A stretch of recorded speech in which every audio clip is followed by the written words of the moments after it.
Okay, good morning everybody. I'm so happy to see so many of you already here at 9 o'clock in the morning, the day after such a really rich first day with a lot of interesting things to digest and so many meetings with many colleagues. I'm sure people are going to continue to drop in, but I think that we should get started with the plenary session number 3 on data solutions for regular migration pathways and a balanced narrative. My name is Eva Åkerman Börje, and I'm the head of IOM's Data Policy and Research Department. And I'm really very happy to welcome all of you, the forum participants, to this session on regular pathways and data for regular pathways. As we meet today, international migration is at a crossroads. It's clear that when it's managed well, migration can have significant benefits for people who move, as well as for societies and communities in the countries that they leave, the countries of origin and the countries of destination. For example, international migration is estimated to generate an annual economic output of around $9 trillion US. Remittances to low and middle income countries have outstripped official development assistance every year since the year 2000. And for many countries, they are larger and more financially stable as an inflow than foreign direct investments. It's also clear that many societies around the world need migration. Global labor shortages are at an all-time high, with an estimate of 30 million open jobs across the 30 largest economies. In many of them, this is also exacerbated by an aging population, which leads to a decline in the number of people of working age. And let's not forget that for millions of people each year, migration is a life-saving phenomena.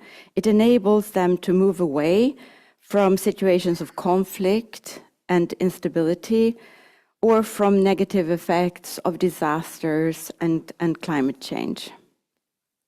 But of course, on the other hand, we also have significant challenges when it comes to migration.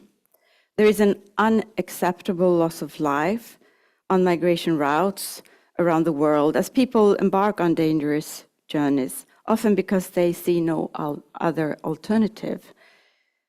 Migrant smuggling networks have become an integral part of such movements.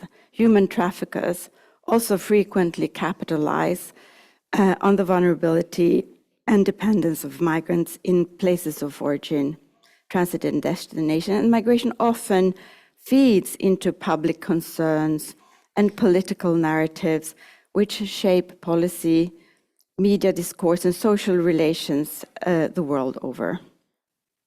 Against this backdrop, fragmented solutions are not going to work. There is a need for a comprehensive approach to human mobility.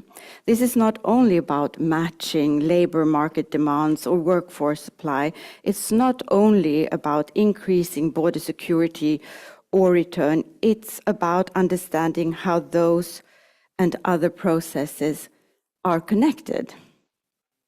We must address all aspects of human mobility, from the diverse drivers of migration to the consequences of forced and irregular migration, as well as the need for labor migration. Doing so requires effective governance systems and coherent policies and legislation that are in line with international law. It requires international cooperation to find common solutions between local, national, regional, and global institutions. And it requires solid evidence and data.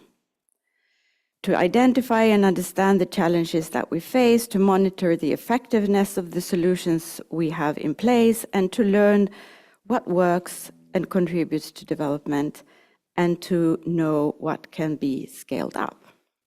Much of this falls under what we can call global migration governance, in line with SDG Indicator 10.7.2 and the Global Compact for Safe, Orderly Migration. The Global Compact for Migration indicators, to be discussed later today in another plenary after this, and I really urge you to also take a look at IOM's own methodology on the migration governance indicators. So the time is right for us to talk about this here today, to discuss data, regular pathways, and balanced narrative on migration. Our plenary today will help take stock of several country-level experiences in using data and statistics for the design and monitoring of existing migration pathways. And I'm really very pleased to welcome representatives from Egypt, China, Germany, and the UK to share their main lessons learned in using data and insights in the migration governance work. Furthermore, given that migration is a cross-border phenomenon, our data systems need to include coordination and at also regional and global levels. And we will hear also from the experience of ECOWAS, the regional institution, on data supporting the Freedom of Movement Protocol. So I will very shortly present my distinguished panel, but before I do that, I will just raise some of the questions that we have asked our colleagues to address. We will hear from each of the speakers, the panels in the panel, to share their experience around the scope and nature of data relevant to regular pathways, their particular work to generating or analyzing entry, stay, residence, and departure of migrants, including the main enablers that facilitate their work, and also how data and analysis is used to help support evidence-based narratives on migration, and various lessons or advice that they might want to share with us in terms of good practices. As you all know, of course, economic drivers and aspirations to find better work are key factors influencing human mobility. That's why we have chosen today to focus on labor mobility pathways. So now I will turn to my distinguished panel and make a very short presentation before I call upon them, one after the other, to share their experience with you. After that, I will say a few words about the report I mentioned, and then we will open up for questions and answers after that. So the fantastic panel we have here today consists of, from my left, immediately here, Mahmoud El Sayed Reda, who is a political officer at the Egyptian Ministry for Foreign Affairs, working in the Department of Refugees, Migration, and the Combating of Human Trafficking. Then we have Mr. Jack Cooper, who is the head of migration statistics at the UK Home Office. Then we have Ms. Katharina Bonenfant, who is the head of unit for digitalization, transformation of consular services at the Federal Foreign Office of Germany. And at the end of the panel, Mr. Xue Yulong, who is the Deputy Director in the Department of Foreigners Administration in the National Immigration Administration from the People's Republic of China. And then our last speaker will be online, Mr. Thomas Mensa, who is working in the Directorate of Free Movement of Persons and migration in the ECOWAS Commission. So those are the five speakers who will share their experiences with us today. And after that, when you have reflected on what they say, it will also be open for you, dear audience, to put your questions, and the panelists will come back and answer. So with that, I will hand over to our first speaker, Mr. El Sayed, please. Good morning, everyone.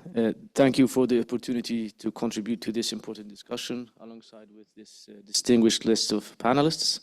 I'm here on behalf of Ambassador Wael Badawi, a Deputy Assistant Foreign Minister for Migration, Refugees and Combating Human Trafficking, who unfortunately could not be with us due to an urgent engagement. I'm not a statistician myself, but I will try to touch upon the issue of regular migration pathways from a policy-based perspective.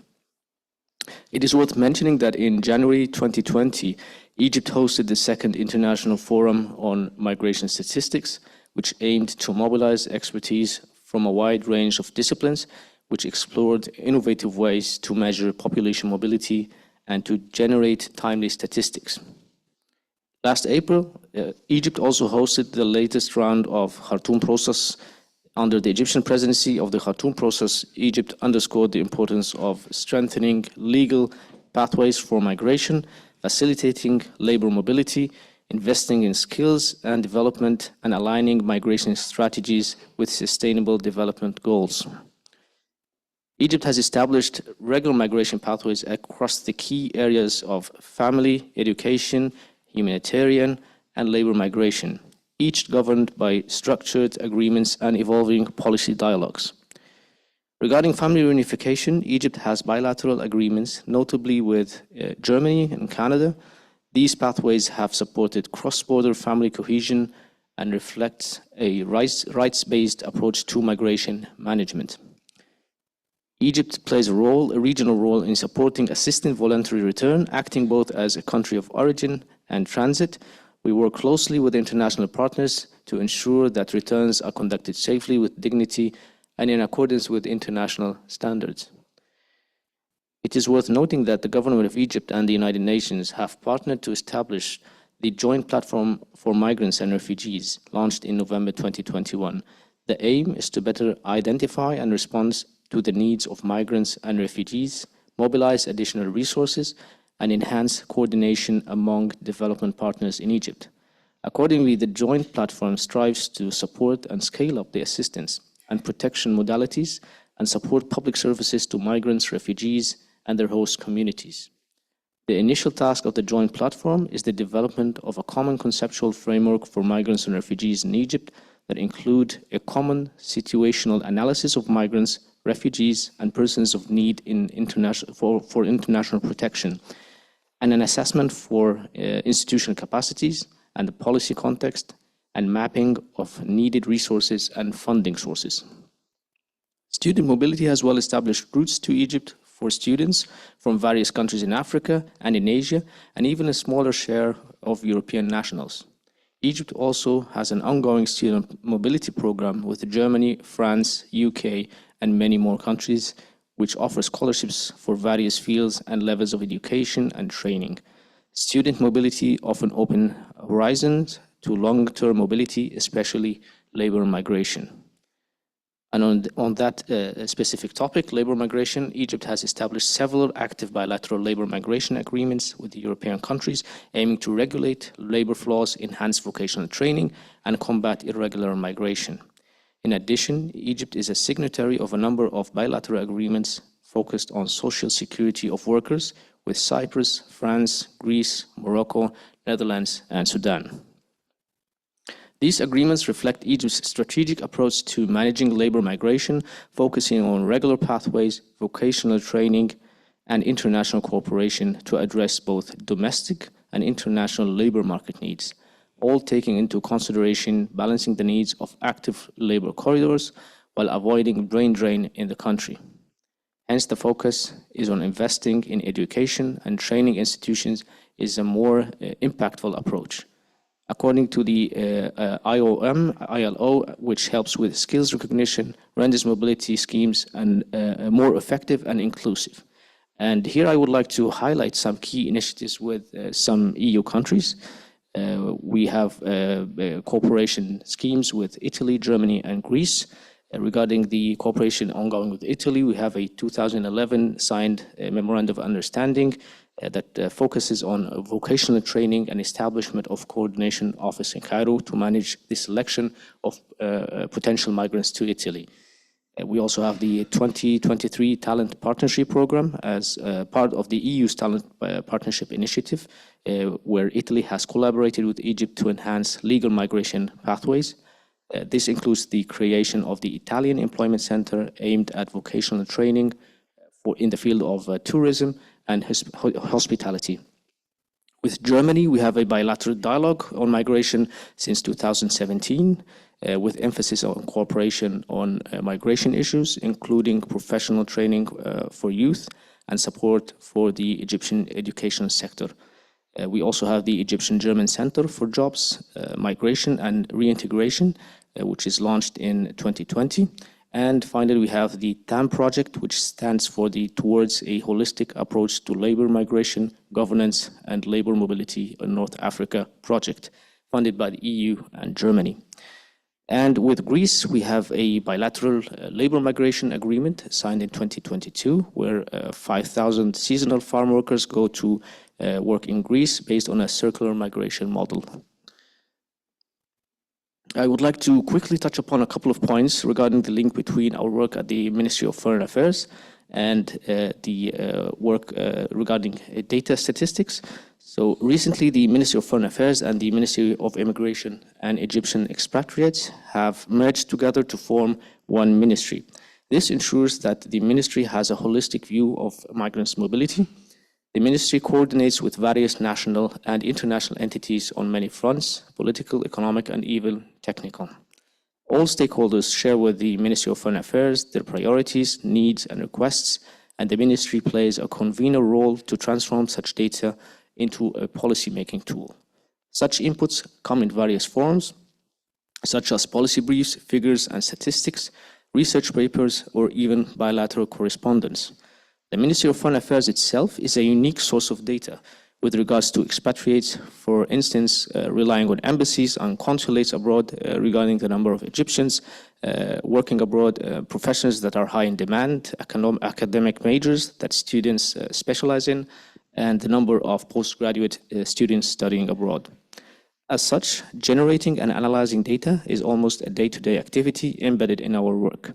It is necessary to align Egypt's foreign policies with national development priorities, including sound migration governance, not to mention its international commitments.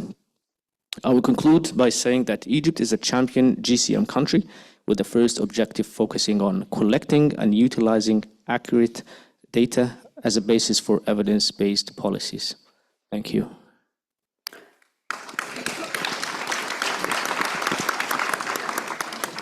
Thank you so much, Mr. El Sayed, for this interesting picture of what you are doing in Egypt, and for really outlining the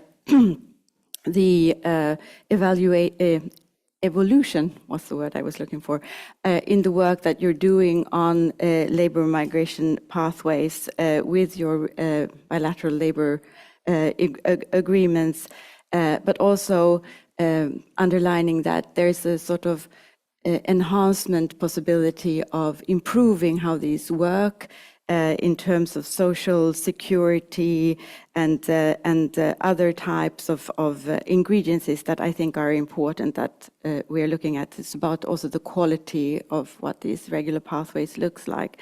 And the need for partnerships and international cooperation, obviously, this is a very important point as well.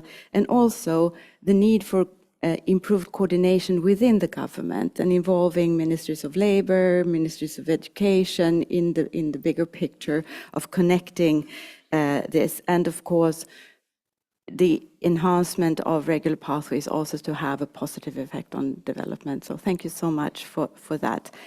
Now I would like to turn to Mr. Chouet, for your intervention. Please go ahead. Distinguished guests, greetings to everyone. I'm Xue Long from China. It's a pleasure to meet you in the beautiful city of Maimo. Next, I will provide a brief overview of China's statistical data and specific measures for facilitating foreigners' entry to China and enhancing their living communities within the nation. In 2023, China saw a total of 424 million border crossings, including 35 million by foreign nationals, a 683% year-on-year increase. In 2024, this rose to 610 million border crossings, with 64 million by foreigners, marking an 82.9% year-on-year growth. In the first quarter of 2025, China recorded 163 million border crossings, including 17 million by foreign nationals, reflecting a 33.4% year-on-year increase.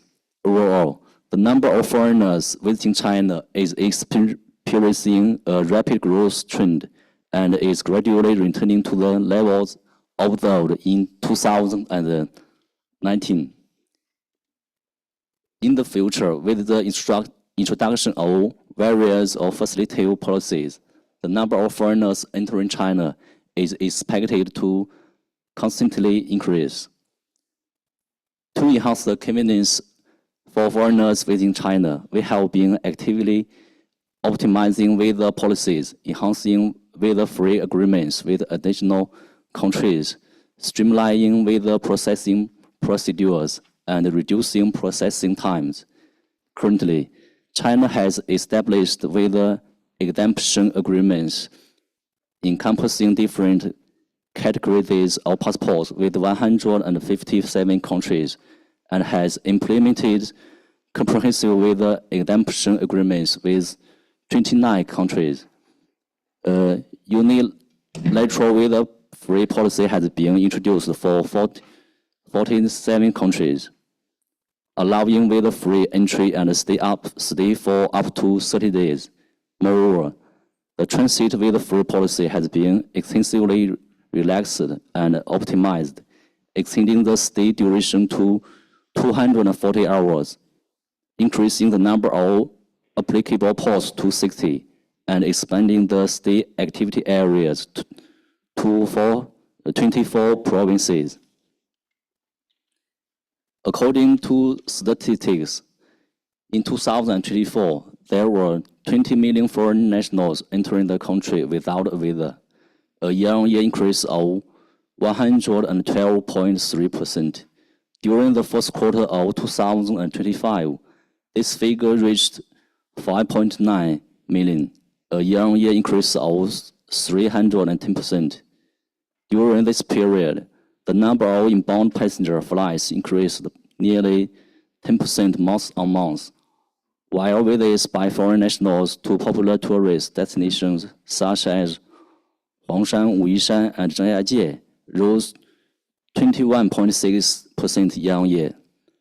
To meet the diverse needs of foreign nationals for dining, accommodation, transportation, travel, shopping, and entertainment in China, we have improved aspects related to payment systems, language services, and travel environments. Firstly, banks and financial institutions have introduced services allowing foreigners to link overseas bank cards after installing Chinese payment apps, and to use foreign electronic wallets directly to scan QR codes of Chinese payment apps, enhancing the convenience of payment processes for foreigners in China. Secondly, tax authorities are promoting the nationwide implementation of the Buy Now, Refund Now policy for departure tax refunds. When foreigners purchase tax refundable items in specific stores, they need only provide a credit card pre-authorization guaranteed to obtain refunds instantly. Thirdly, we have guided platform enterprises to construct comprehensive digital service platforms for foreigners, progressively enhancing the internationalization of apps such as map navigation, online ride-hailing, and travel booking, thus striving to make traveling and living in China more convenient and efficient for international visitors.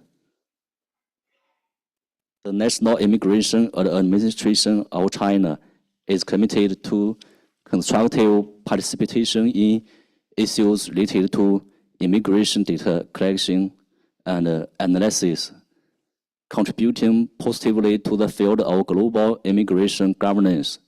China is willing to support OECD, IOM, and UN DASA, playing a great role in promoting the standardization and normalization of immigrant data statistics.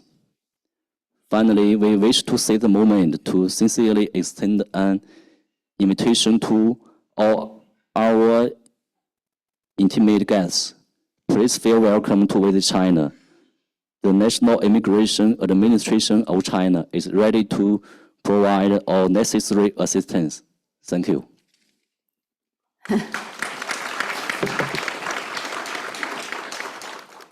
Thank you so much, Mr. Hue, for sharing your experience and some insights in the very impressive numbers that you have cited in the beginning of the entry of foreigners into China.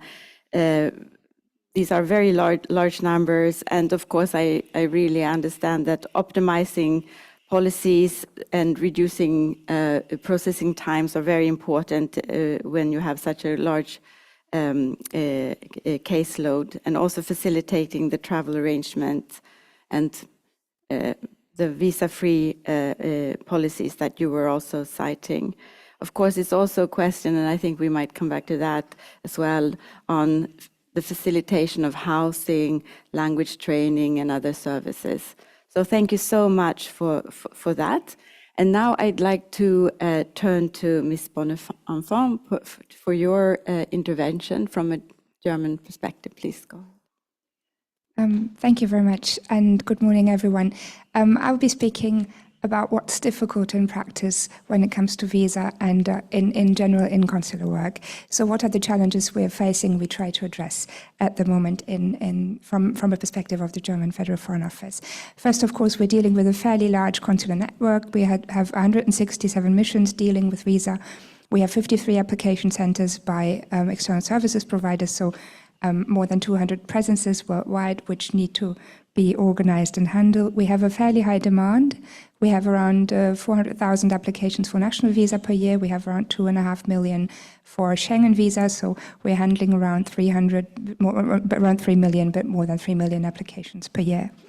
What makes it much more difficult, both for applicants as for case handlers, is that we have a large number of legal bases. The German migration system is very elaborate. The law is very much looking for individual case fairness, so more than 100 legal bases with very complex requirements makes it quite difficult as a legal practitioner to deal with it, but much more so if you want to apply for a visa.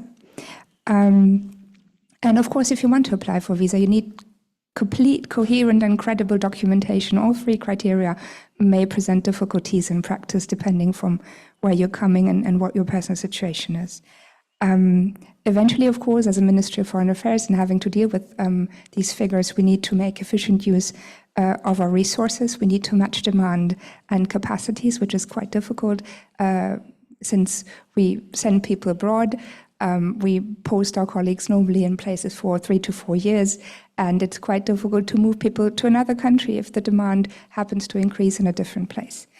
And then eventually, of course, we work on optimized digital workflows in order to increase flexibility, in order to be able to react to, for example, local crises, developments such as, I don't know, the Football World Cup or European Championships, which suddenly, with one team moving to the next stage, causing 10,000 more visa requests in a single place. So these are challenges we need to handle in everyday life, and we do our best in that sense to ensure safe, secure, legal, and speedy migration proceedings. So what have we been doing in the last few years? My job in the last 2.5 years, almost 3 years, has been to build a consular services platform, which has been online worldwide for about 6 months now. We have been using it for 2.5 years, starting first at 3 small missions with just one type of visa, and now having extended it to all 167 plus the 43 service providers.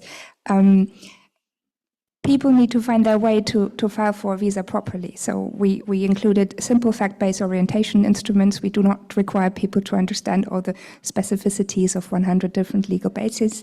We created understandable step-by-step application forms to basically aggregate the data and information we will need to handle cases.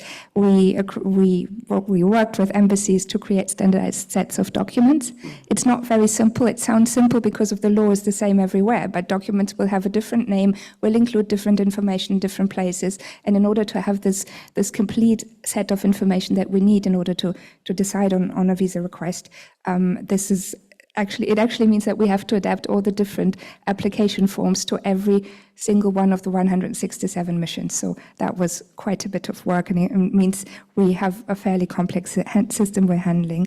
With regard to proceedings, or to the organization of workflows, we have changed a few things. We have adapted a few steps, and most importantly, we've included online pre-checks before people can book an appointment, because we have basically two difficult points we need to pass if we want to decide or if we want to organize visa workflows. One is people need to come by our missions and provide biometric data and hand over originals sometimes, and they also need to we need to decide upon it. So we have capacities with regard to decision making and also with regard to basically space, people making appointments, and this reduces the duration of appointments to an important degree. And then eventually we have worked on improving our digital backends, because improving processes in the backends makes a huge difference for us. We have, for example, just to give you an idea, if you look at 3 million visa requests, we need to include institutions in Germany in order to make a decision. That means that until quite recently, we used to send all the paperwork back to Germany, have it distributed in Germany, and then wait for returns from the local authorities working on individual visa requests. That means 4 to 6 weeks of just time that documents would spend in the air to be transported by mail, and we have reduced that time by only transmitting digital documents to 30 minutes pretty much. So if you look at a single case and you can make up for 6 weeks of documents traveling around the world, that makes a big difference for individuals who are waiting for decisions. So just to give you an idea, of course, having this platform is just a start, and this is basically where things get interesting. I'm myself also not a statistician, I'm a career diplomat. My last posting was to Paris. I was deputy permanent delegate to UNESCO, and UNESCO, of course, adopting the first global instrument on the ethics of AI, which I negotiated on behalf of Germany. So my idea was, this is lots of data, and we need to do something sensible and ethical about it. So what we want to do is we want to assist visa case handling. We have documents in all languages and scriptures, including handwritten pictures, videos, personal correspondence, depending on the individual sets. We have to deal with complex legal requirements, which of course states or sets boundaries to what we can do, and we need to ensure a uniform application of the law. And then eventually we want to also analyze migration practice and also migration law, the way these 100 different legal bases work in practice. And finally, maybe improve information orientation instruments. That's not the main field, but these are basically places or possibilities to use data where we would look for something. But it's not without challenges. And the obvious ones are, of course, expertise and resources. Everybody is facing those, but we also had a look, and we do have legal challenges, and we need to work on adaptations of the law. Both constitutional law and data protection law sets limits to how we can handle or to how far we can use analytical tools to handle cases, to improve our handling of cases. So what we looked at in that context is we need to very clearly define purposes for a very clearly defined set of data. This needs to be spelled out very specifically in the legal code. we did this. We need safeguards for certain types of analyses and for certain types of data. So we're not allowed to use everything for everything. We have unfortunately quite clear constitutional decisions or decisions by the constitutional courts which set quite clear frameworks. We do, of course, are in a dilemma between deletion periods and obtaining sufficient amounts of data. We will not have comparable data sets in every context.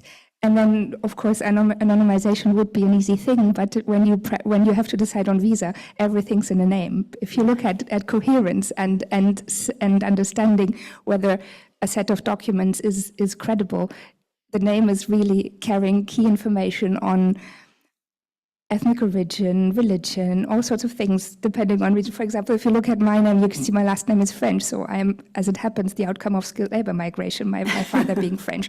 And these are things case handlers will look at if they look at documents that are provided. So we need to look at these things. And so about 2 years, pretty much 3 months into my arrival, I tried to push the idea of changing the law. We have managed to agree upon it. We have unfortunately had a change in government just about 2 weeks after we managed to agree. So we're now waiting for the new parliament to pick up this law, which is basically, we finished the work and now waiting for politicians to adopt it. But things are moving fairly well into a good direction, and with the priorities of the new government focusing quite clearly on use of data and improving administrative procedures, we're very much looking forward into setting all these things up and move to practice. Thank you.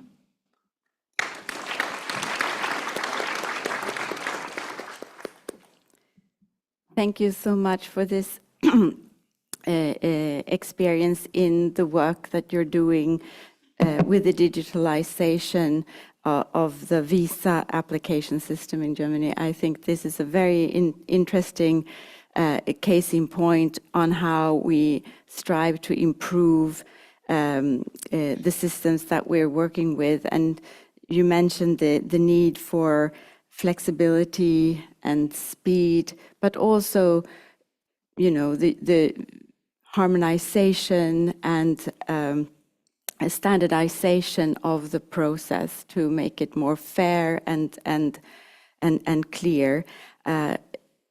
The last point on the need for legal adaptation for digital solutions, I think, is very important, something that we are all grappling with, and what it means to introduce AI in the work that we are doing as well.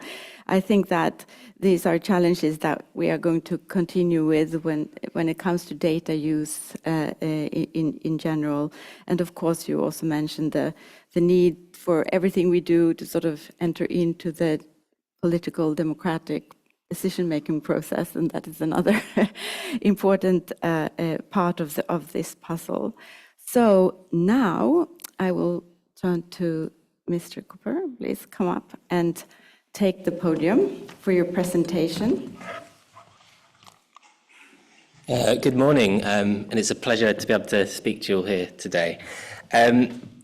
It's fair to say the public conversation around migration in the UK over the last decade has been a very interesting one. I'm going to spend the next few minutes telling you a bit about why that's been the case and giving you some examples of how we've really used data and evidence to inform the public debate and inform our decision makers. I'll start by saying that everything I'm going to talk about today is derived from published information, and that's really important because in the UK we publish a huge amount of regular migration statistics, and that means that policymakers have access to the information, the public have access, anyone who needs it has access to this information. Not everyone will agree on what the issues are, not everyone will agree on what the solutions are, but at least if we're working from the same evidence base and the same facts, we can start to have a sensible conversation around migration. Not that it always feels that way.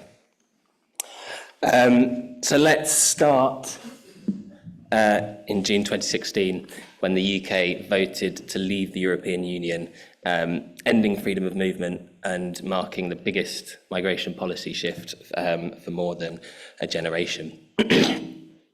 The reasons why the British people voted to leave the EU are many and complex, but without a doubt migration played a significant role in many people's motivations. At the time, migration was at record levels, and many people viewed it as being too high and wanted to see the numbers come down. Fast forward a few years to 2020, the UK is preparing to leave the European Union just as a global pandemic strikes, which fundamentally shifts the world in which we live today. So we're preparing to leave the EU in the context of public sentiment that migration is too high and needs to come down, but also the importance of migrants in helping boost our economy coming out of the pandemic, helping to fill labour market shortages that have kind of developed as EU migrants have been leaving the UK, but also been exacerbated by the global pandemic as well. So a really difficult balance to be struck. So what happened when we did leave the EU? Well, we saw a massive increase in migration to levels way beyond what we'd seen in the preceding years. And that wasn't a complete surprise. We did liberalise our immigration system to promote growth, to encourage migrants to come and work in the jobs that we needed filled and to study in the country as well. But the scale of increase was beyond what most people had envisaged. And that did, of course, bring migration right back to the forefront of the public conversation. This slide just shows that you can sort of work and study migration were the main drivers of the increase we saw, which is sometimes contrary to what popular understandings of what migration can be. So, how have we used data to really understand what's going on in this world and shape our policymakers? So I'm going to talk about three things. The first is granularity. So we know, for example, that work migrants are a key driver of the increase that we've seen in recent times. But work migrants are a really diverse mix of people. So what we've done, we've started to look at occupation data, what jobs are migrants coming to do, but also the skill levels that migrants require to come and work in those jobs. So what we saw, for example, were that care workers were the main driver of the increase in work migration. We knew there were labour shortages in that sector coming out of the pandemic, so we expected it to increase, but the scale of increase was beyond what most people expected. We also saw that care workers brought lots of family members with them, so these were people who were contributing to the increase in numbers, but not necessarily working in the care jobs and addressing those labour shortages as well.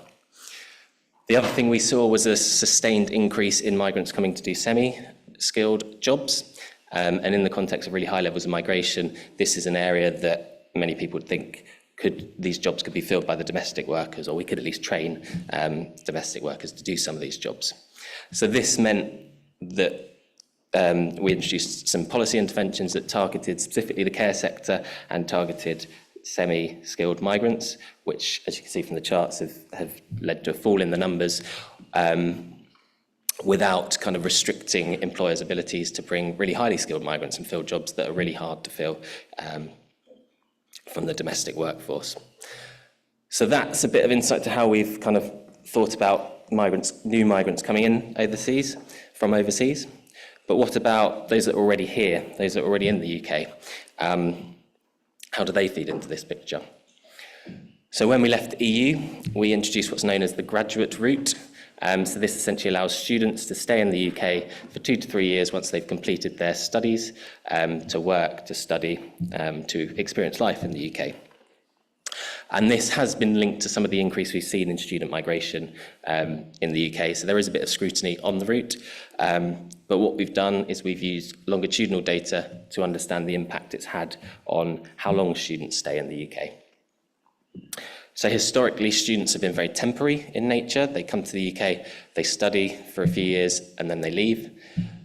But what we see more recently is more and more students are staying beyond their studies. So in 2019, 18% of students stayed in the UK once they finished their studies. By 2023, that had increased to 56%. So then the question becomes, is this just students are staying a bit longer, but still ultimately temporary in nature?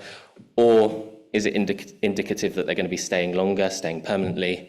So what we can do is fast forward beyond the graduate route. So what happens when their graduate leave comes to an end? How many stay in the UK? And again, we find that the majority do, or to date have stayed in the UK, many moving on to skilled worker routes. So the route is not only driving some of the increase in immigration, but it's also leading to a fall in emigration as well. So it's kind of having a double impact on the overall migration figures. But of course, that's only part of the story. What we really need to do is understand how these migrants are interacting with our labour market, what they're doing when they're actually in the UK. So what we've done, we've started to link our migration data to data on work and earnings from other departments in the UK. And this has enabled us to build a really rich picture to understand how migrants are interacting with our labour market. We can look at things like how many of the graduate visa holders were in work, and we found that the majority were for at least part of the year. How long it takes them to find work, most find it within a month. We can look at things like their earnings, in theory their tax contributions, and also what types of work they're doing when they're here. And we see with the graduate migrants, we see that some do work in highly skilled jobs, but the majority work in kind of semi-skilled work.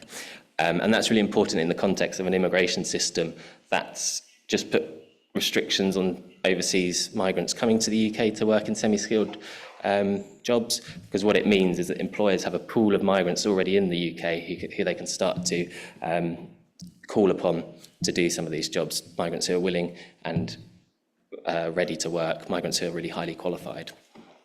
And this has been a really important part of shaping the narrative, moving away from one of pure numbers to one of nuance, where we're starting to kind of understand how migrants are contributing, understanding how different parts of the system are linked, so decisions in one area can impact things in other areas as well.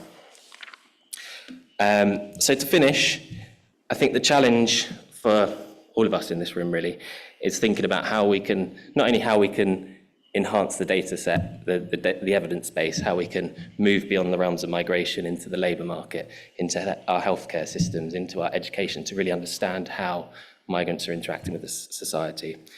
But just as importantly, in a world where we've got more data and more complex data, how can we ensure that we're communicating that in a way that resonates with the people we're trying to communicate with, and in a way that has impact, and how can we join the dots to really tell a compelling story? Thank you.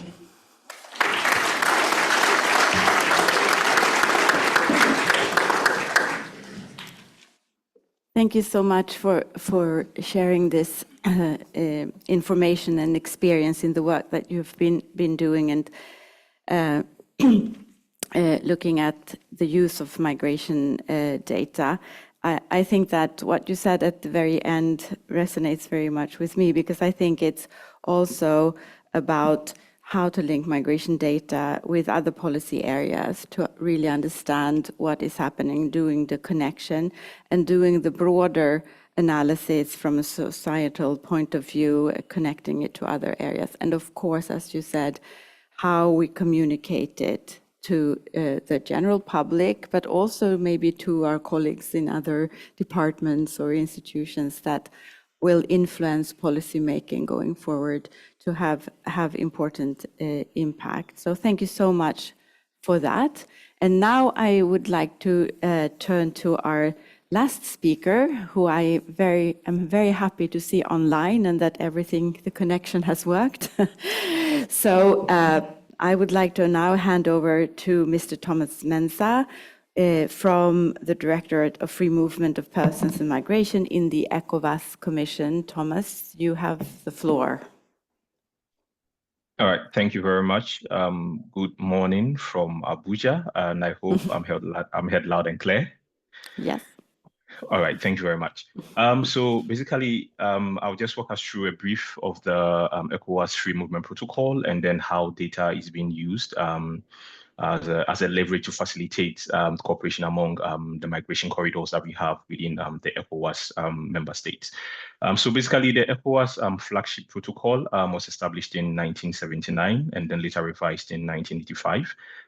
The Free Movement Protocol, the Protocol on Free Movement of Persons, Goods and Services, actually relies on three core principles. That is the right of entry, the right of residence, and then the right of establishment. And of the three, basically the right of entry has been fully implemented, leading to the abolishment of needing visa to visit a member state, through the introduction of a common passport known as the ECOWAS passport, which is used by citizens. And also, as it stands, another form of identity card has also been introduced, known as the ECOWAS National Biometric ID card, replacing what was formerly known as the ECOWAS Travel Certificate, which was not an international card. Now, with regards to the corridors, maybe the most common one, of which I have used a lot and I have monitored a lot, is that between Nigeria and Ghana. So that is from Nigeria through the Republic of Benin or the Benin Republic, through Togo, and then to Ghana, is one of the major corridors that has actually been used by citizens, and it has actually fostered some form of trade and cultural exchanges. I'm actually giving this particular scenario so that at least when I'm giving certain examples, people's attention will be drawn to that particular corridor, because that is what I'll be using for my scenarios or for my examples. So with regards to the role of data in ensuring or facilitating the cooperation among member states on that particular migration corridor, it's actually in two folds. We use it to actually measure the flows and the trends, and also to underpin the coordinated policies that are actually being put in place by ECOWAS as a body. So, for example, what is being done is, first and foremost, it is actually the data we collect here at ECOWAS is used for monitoring, ensuring compliance and protection. So, first and foremost, just a brief example on the study of the first phase of the 90 days visa that allows ECOWAS citizens to travel to other ECOWAS states without necessarily needing a visa. We realized that despite the fact that there were, economic gains between the countries where member citizens were actually traveling through, there were other things that were identified, such as, probably some form of harassment at the borders, which actually helped us to know if member states are actually honoring the agreement they adhered to with regards to the free protocol that has to do with the entry. Based on that, we were able to identify probably if it had to do with some certain national policies that were not put in place by the member state who had agreed to it, or probably the operatives within the member states actually do need some form of capacity building. Thereby, ECOWAS, on the other hand, will ensure that, these operatives do need capacity building, and then draw the attention of the member states to the fact that, based on the data we have collected, this is what we are finding out. And as such, your operatives need capacity building, and as such, there's a need to build their capacity.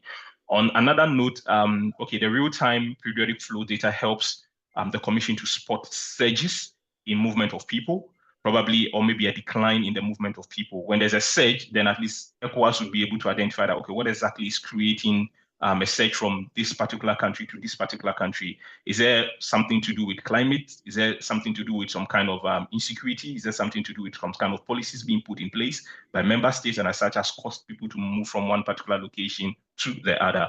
So basically, these are what we do with regards to our data and how we actually use data for that. Another thing we use, we get, or another importance of the data we do collect has to do with economic situation and then development planning. So mostly we are able to quantify remittances from citizens of member states, and also track their economic contributions to the member states, as well as also what kind of investment in terms of infrastructure they do carry out along the corridors of each member state. So basically, the data we have is actually helping us to make sure that the policies we put in place are being adhered to or implemented by member states. That notwithstanding, despite this, let's say these advantages we are getting from the data, we also still have a few lapses here and there. So, for example, though we have certain migration profiles that we do have, some member states do not necessarily adhere to the migration profile data that we have. But then there's still a bit of back and forth with member states on how to adhere to certain data collection strategies, and how to also be able to release their data, because member states sometimes do hold on to their data despite the agreement that we do have. And also, as I did mention previously, operatives on ground sometimes do not necessarily even know that this policy has been put in place, or their government have agreed to this particular policies, and as such, there's a need for capacity building. Basically, despite the fact that despite the fact that movement along borders is actually free, and the free movement protocol liberalizes the movement along it. We try to ensure that it must be done in a safe and an orderly manner. So basically, that is what I can just briefly say on how ECOWAS actually leverages on the data to facilitate cooperation among migration corridors. So I think I'll end my discussion here, and then I'm open for any further question. Thank you, and over to you.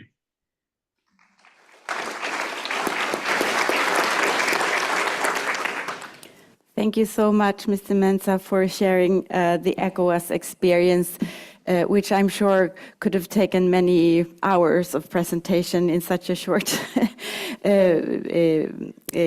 short time. I just wanted to maybe highlight the last point that you said, because I think that is important when you have regional cooperation like that, that one of the challenges, of course, is to get the member states to actually release their data and cooperate on the data to understand and monitor the compliance of the framework that has been jointly set up.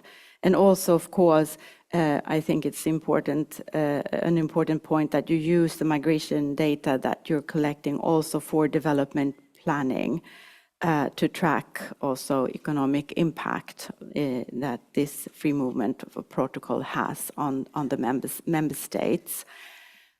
With that, we have heard all our brilliant panelists and their very broad range of topics that they have addressed. And I would like now to turn to you as the audience to hear your questions to the panelists or reflections that you might want to share with all of us on the topics that have been addressed, or maybe something totally different. So, time for questions and answers. The panelists have been very good at keeping time, so gold star to all of you for that. Good morning. Yes, thanks. Please present yourself. So, my name is Btihel Bouchoucha from the National Institute of Tunisia. My questions is for the UK presenter. Thank you for the presentation. For all of you, it was really very interesting. My question is, I was a little bit surprised by the shape of migration, net migration in UK after 22, specific in this period because there is a pandemic, the COVID-19, and we know that the trend or the migration trend was decreased because of the closures of the frontier and in the different countries. So to see this thing big shape of migrant, I would like to know if you have some explanation about this. And my second question is, you showed some statistic about the student and the situation of student after they graduate, and you say that there is, I think, 67% who they find the job after they graduate. And my question is, the percentage of the person who they find a job in their specialization diploma is not just a job like it could be in other areas. So this is my question. Thank you. So I think we'll take a couple of questions. If we have... Yes, here. Yes, go okay. ahead, please. Hello, thank you. I'm Winida from Indonesia. So I would like to ask a question for the presenter from Germany regarding the effort that you just mentioned of the innovation of the digitalization transformation.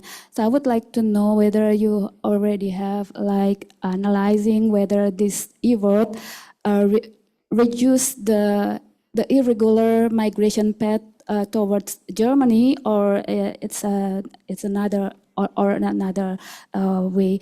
So because the more complex the procedure, it could bring people to go in irregular way. Thank you. Thank you for that. Let's take another question before I turn over to the panel.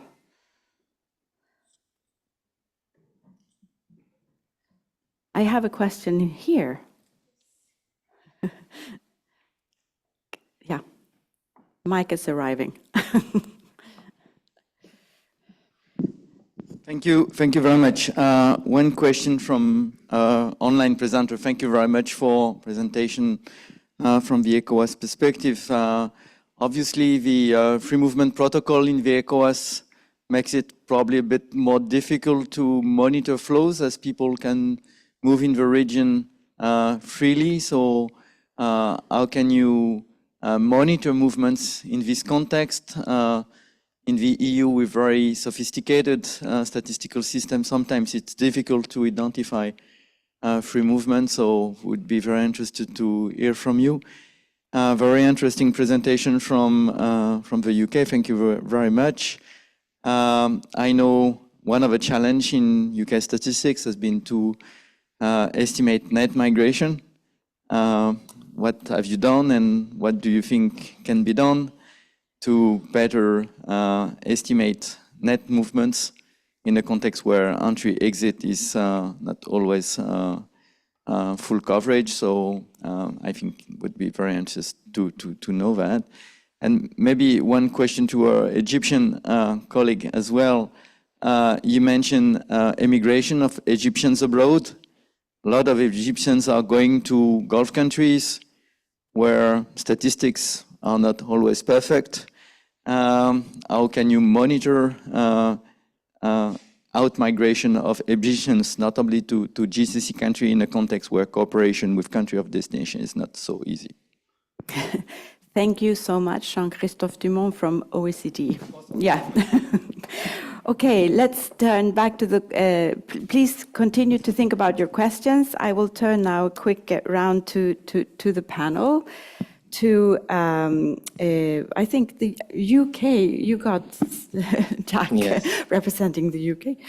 You got several questions, so please Yes. start with you. Thank you very much for the questions. So I'll start with the one about the shape of the migration trend post-COVID. Not quite sure exactly what point you're talking about, but what we did see falls in migration during the COVID period. As I think most countries did. Coming out of that, we saw the huge increases. And part of that was, I think the tech sector was probably a good example, where coming out of the pandemic, it shifted the way we use technology. The tech sector was booming. So we saw large numbers of migrants coming to work in tech sector in the UK. So that kind of led to a massive part of the increase. I think the UK opened up from the pandemic before a lot of other developed nations. So that meant our universities were open before some other countries. So we saw lots more students coming into the UK. We allowed kind of a greater mix of migrants to come. So we changed the kind of the skill requirements of migrants to come into the UK. And also we saw, obviously, the war in Ukraine, which led to huge numbers of people coming for humanitarian reasons. So there was a lot going on at that time, and they all kind of contributed to what we saw in terms of this really, really sharp increase. So hopefully that answers that part of the question. What jobs are students working in? Is it related to their course? So this is a tricky one, because in theory it's possible to look at the courses that these students were studying.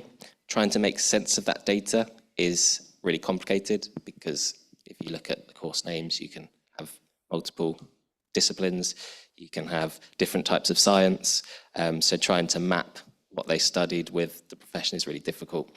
But what we do see is a lot of them are in kind of lower mid-skilled roles. So it's kind of more of a, in a lot of cases, more of a transition for people. So they're just experiencing life in the UK. Some of it use it as a stepping stone to move into skilled work further down the line.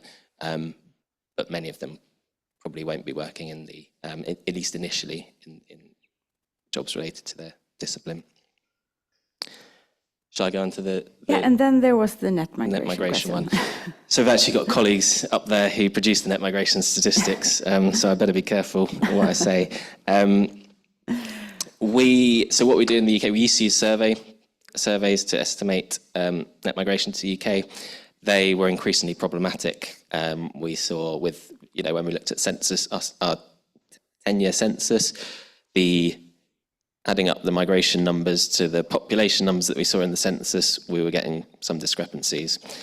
So the surveys were clearly had limitations. So we've moved to more of an admin-based method. So we can look at, for example, who are applying for visas, who are being granted visas and permission to come to the UK. We can match that to their travel information, so we can see when they came to the UK, when they left, and we can start to build a picture of how long they spent in the UK. That is far from perfect, and one of the challenges I think we've had in recent times is we need to make assumptions about how long people are staying in the UK.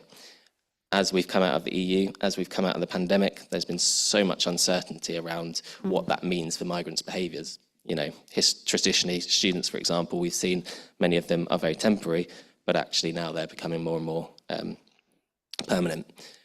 Ukrainians, how long are they going to stay? Are they, just looking for refuge during the war? Are they looking to stay permanently? So there's lots and lots of uncertainty, which has caused the estimates to fluctuate a lot. But I think the core method is pretty good. The assumptions are getting better as we kind of understand more about the world, but there will always be limitations. There's always going to be uncertainty, and we're always looking at kind of other admin sources, how we can marry it up against other things and really understand what's going on. Thank you. Thank you for that. So maybe over to you, Katarina, about the digital innovations and how you can see, or if you can see, that it has any impact on irregular migration patterns. This is really a very interesting question. I'm being asked it quite a bit, and the simple answer would be to say I don't know, but actually it touches upon a much more interesting point, and that is how do we manage expectation with regards to the digital transformation of consular services, and what is actually the impact, and how long it's going to take until everything runs smoothly. So one thing we need to really look at and need to honestly consider is that the migration practice and migration law is a very dynamic field. We have a number of legal changes. We have a number of factors that come into play, such as catastrophes, sports event, as I mentioned. So it's extremely dynamic. That's the one thing. We also have changes in law which do improve procedures, such as, for example, we introduced a new type of job seeker visa on a points-based system that makes it much more easy for applicants from countries who do not necessarily have degrees that are recognized in Germany to still apply for a visa and to still successfully and legally come to Germany. That is one of the relevant aspects. The one effect that we can very certainly observe is that we can shorten appointments. That is the main effect of the platform. And the simplest point is that in order to, if you look at a visa application center, building a single booth, if you have because we have over demand in every single place, building one single booth costs about €1 million and takes about a year.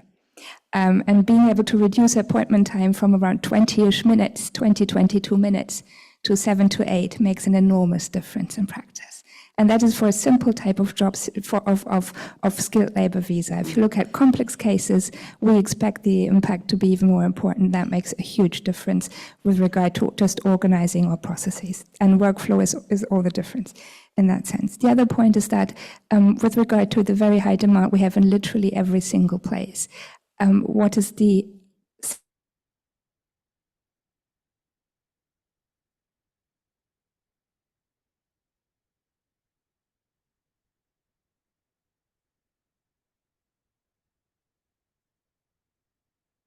What just happened?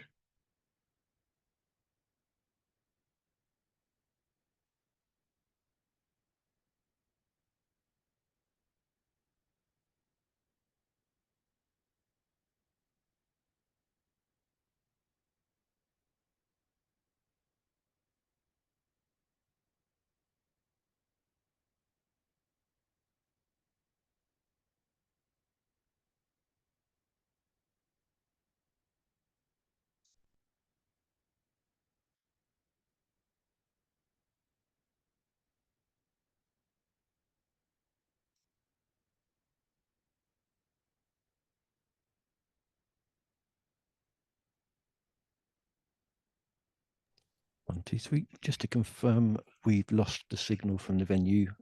We'll look to restore this as soon as possible, just to let you know.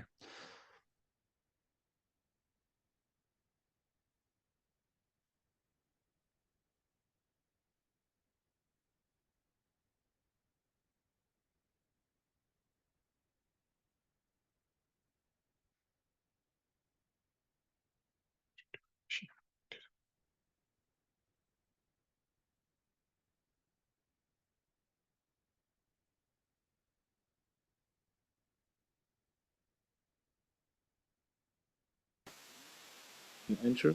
You are handed a card and you write the reason of your travel.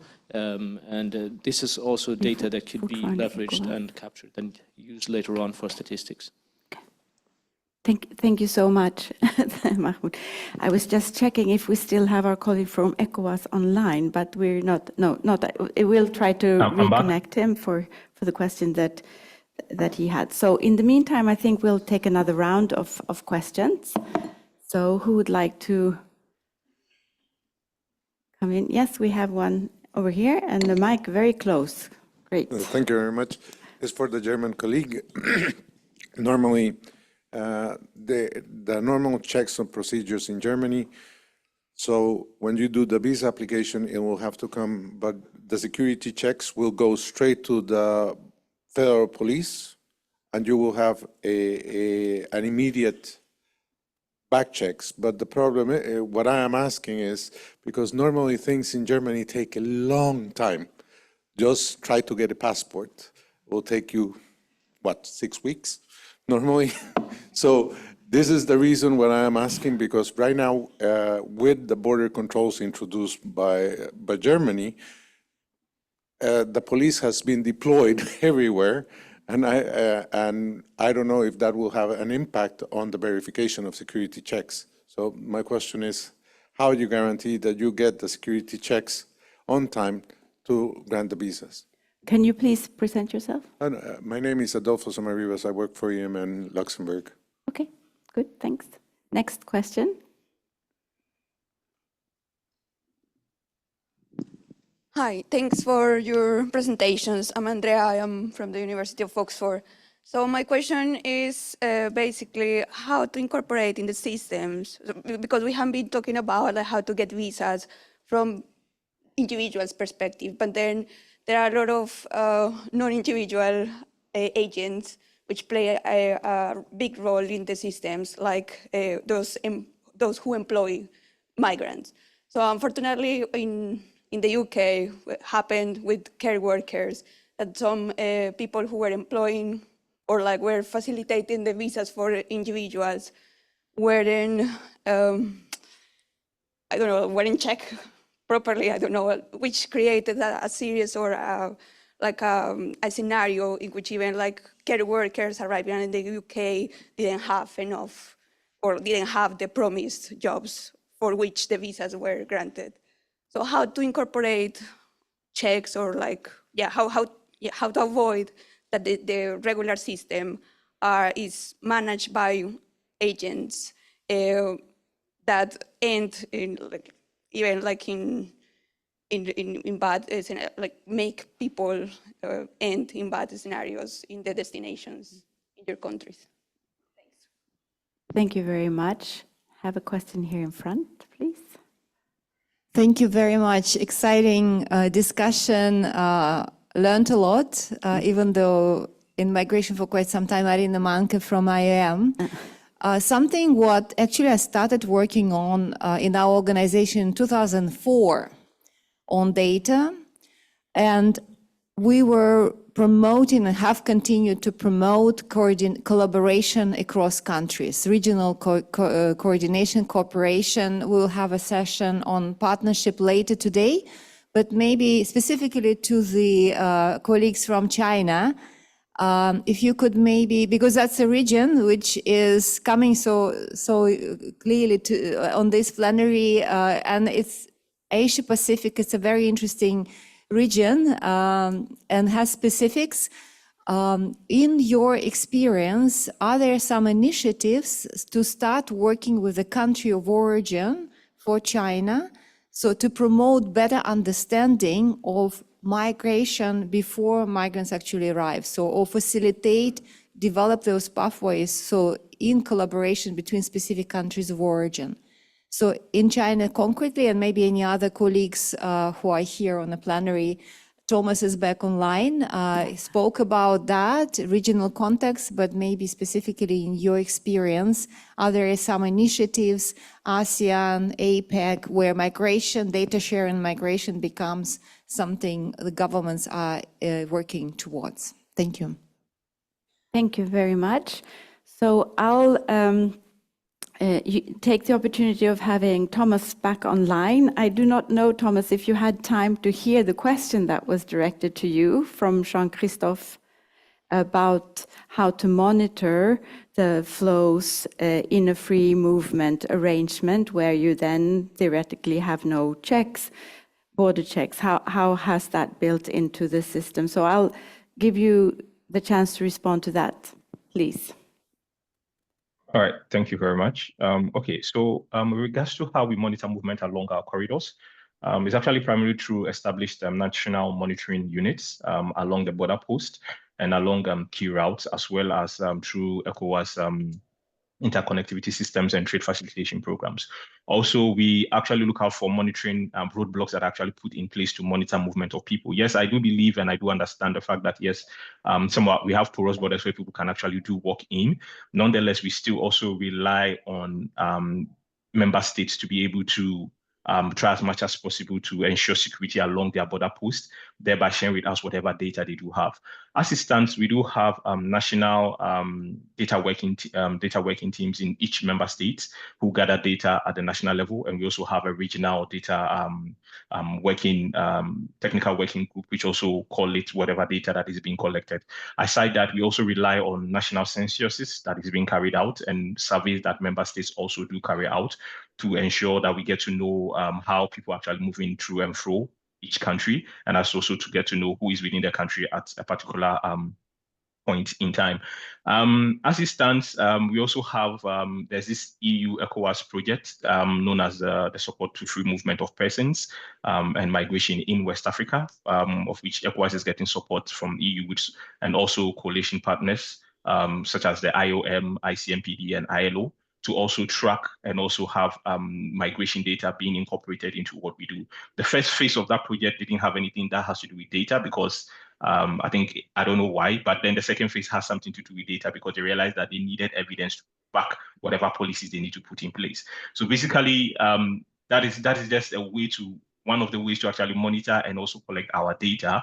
As I did say, we don't really have, we do have porous borders, but then nonetheless, ECOWAS is trying as much as possible as time goes on, not to just only rely on international bodies. Maybe I did mention that we also do rely on international bodies such as the AU, such as IOM, OEM, also for our data from some of the data. And then we also try as much as possible that whatever data is being collected based on the monitoring and based on the surveys we are doing actually corresponds or tallies with what AU as a bigger body within Africa also has with us. So it is based on those things we are able to collate our data around and then ensure that we are actually having the right figures on movement of people. It is not all rosy, as I did say. There are still a few things we are trying to ensure we try to get better at. But I think with time, probably, I don't know when the next forum is going to be, but probably by then we'll be able to talk more about it and probably, give you a much better, talk about the improvements we've made so far from based or from the last forum that we had. Thank you, and over to you. Thank you so much for that response, Thomas. Then we had, and I will start with colleagues from China, who got a question about the regional cooperation from Ms. Manke here, and how you are involving countries of origins into the collaboration as well before migrants arrive, how you maybe use some of the regional institutions that are there. And I should also say that I forgot to introduce the interpreter who will support as well for this. So please, over to you. 谢谢您的提问啊。根据您的提问，我们主要有这3个方面的考虑吧。第一个主要是我们在这个国际移民组织的框架下呀，加强与关国家和国际组织一些这个数据的共享和政策动向的一些交流。第二个是呢，我们中国国家移民管理局现在也是在积极主办自己的论坛。去年我们是邀请了60多个国家和组织，在我们中国的那个苏州进行这个相关国际移民政策动向的一些交流。今年我们9月份呢，还将继续举办这个论坛的活动。届时呢，我们也会邀请各个国家呀和国际组织一起参加我们的活动。第三个就是我们跟一些相关国家也有一些定期的沟通的机制，年度的会晤啊，也会一些近期交流一些数据和一些情况。主要就是这些情况。谢谢。I'll be the interpreter. Yes. Thank you so much. Thank you for your questions. Our answer will be divided into 3 parts. The first part is about we will regularly report our data and statistics to IOM and such as UNHCR and other international organizations to keep in touch with all these international organizations and the basic cooperation with these agencies. And the second one is China will hold such as the international forum in China, such as last year in September, we have already held the first international forum in Suzhou. It's a very beautiful city in China, and this year we also held this kind of forum about migration in Suzhou, and we'll welcome every country to join us to talk about the regular migration and to better dealing with all these traffic difficulties. And third one is we will always keep in touch with other countries' agencies about immigration, so we can closely cooperate in the daily time, and we can share our work experience and to create maybe safer and orderly and regular migrations. Thank you so much. 中国不是一个传统的移民国家，我们在这方面的一些做法和经验可能还相对少一些。我们也会把这次论坛的相关国家和国际组织一些好的做法，我们也会回去学习借鉴，应用到我们的工作当中。Okay, China is not a traditional immigration country, so we will also learn from this forum and to report to our country and to make our immigration administration more safer and more regular. Thank you so much. Thank you so much for the response. Now I have 2 last questions for the panel. We had one question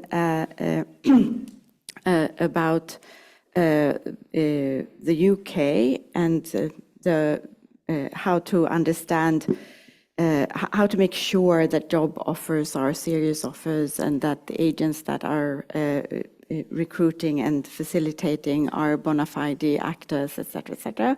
And then we have a last question also to Katarina about the German case, and that was around the security checks in the visa in the visa system. And if I could ask you both to be quite short as we're nearing the end.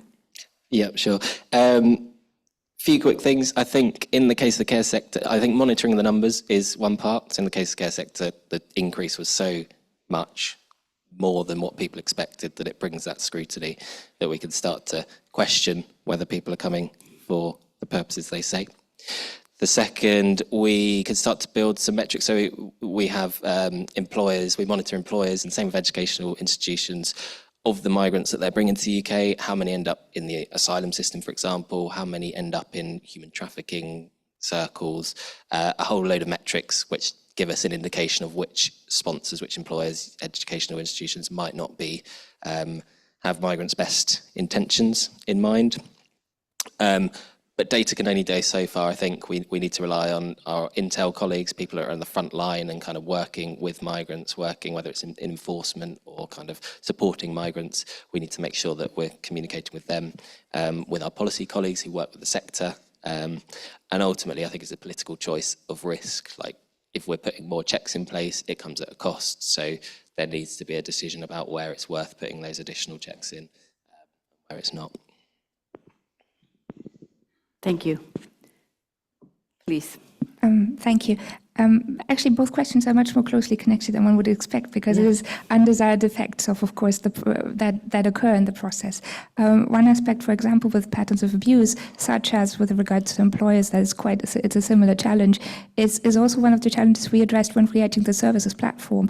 Because if you look at, for example, people who pretend to be able to sell appointments, we had to create a process that prevents this from happening, and we have been able to introduce checks and also just patterns of workflow patterns that prevent this.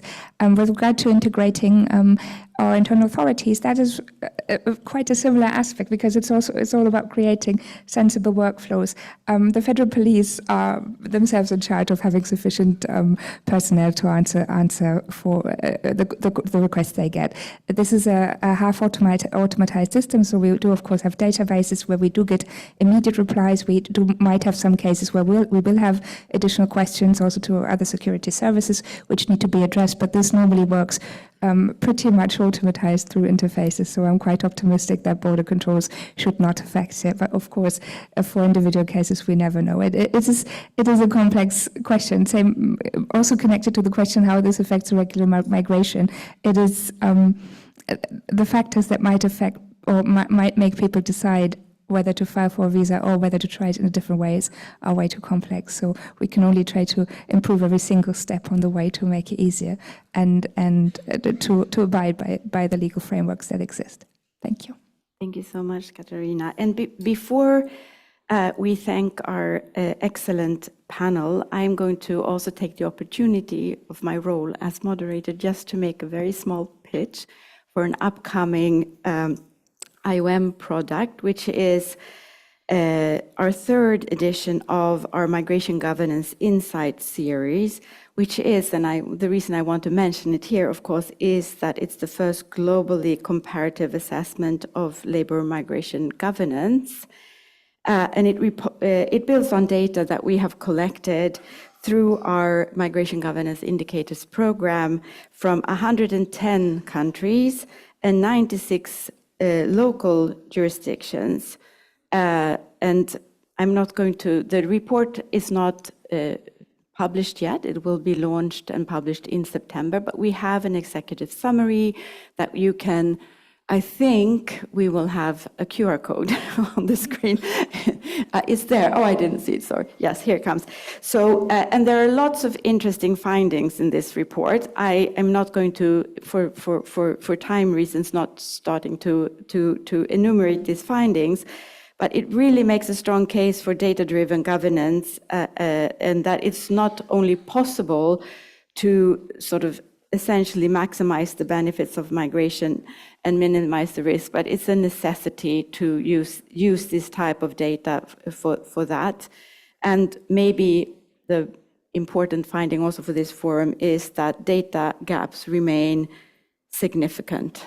So there is a lot of work to do on this issue, and a lot of investment to be made in labor migration data systems for all of us here in the room and online to continue.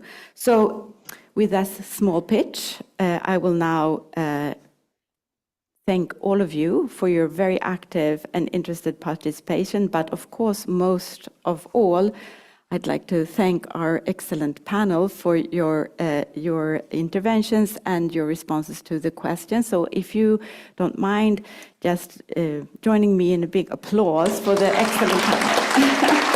Thank you so much. And now I'm very happy to announce a coffee break.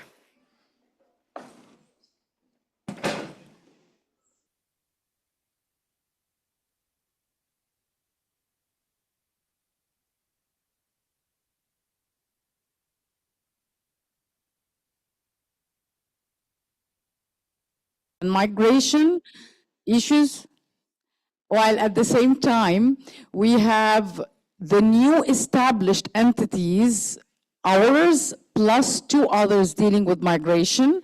We have a center in Mali, in Bamako, deals with research and studies of migration, and we have continental operational center dealing with the trafficking in persons and the smuggling of migrants.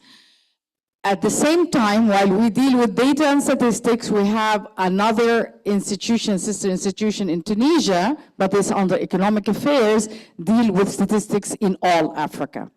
So when I came to office, thinking of our mandate, which is I mentioned the main pillars, data knowledge, analysis, policy guidance to the member states, I realized that there were few projects in partnerships with the World Bank and Statistics Sweden on migration statistics already started with Statafric.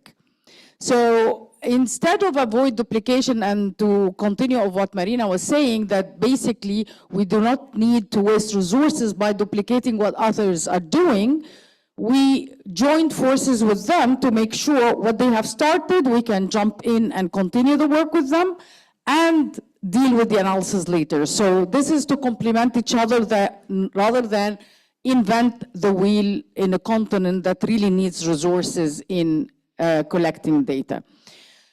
What we have been doing so far in collaboration with partners, when we start, like, of course, if you come in a new institution, you're still getting personnel, you have a lot of challenges and everything.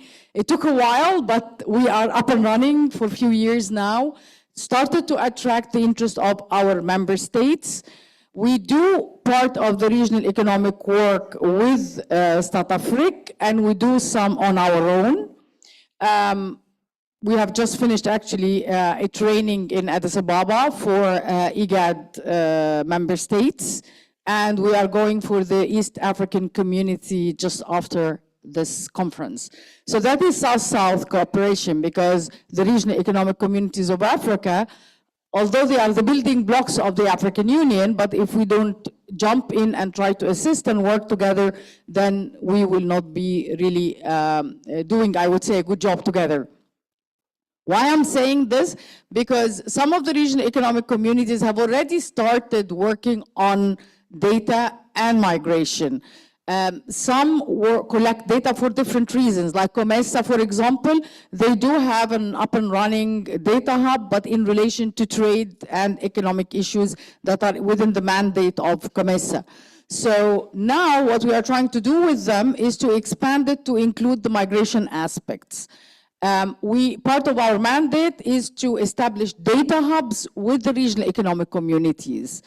And the data hubs will be based on the information that the regional economic communities collect from their member states, and we will assist in the analysis and will disseminate the information publicly.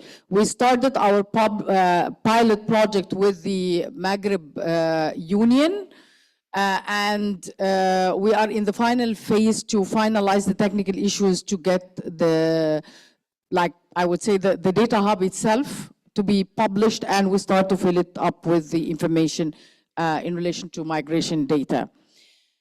The other issue that we are doing is the capacity building to our states, and we had one from every region in Africa. Africa in the African Union has 5 regions, and we did the 4 of them, and we are doing the 5th this year.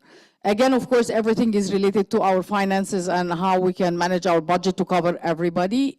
We are starting a bit by bit, and we might do follow up as well with our states.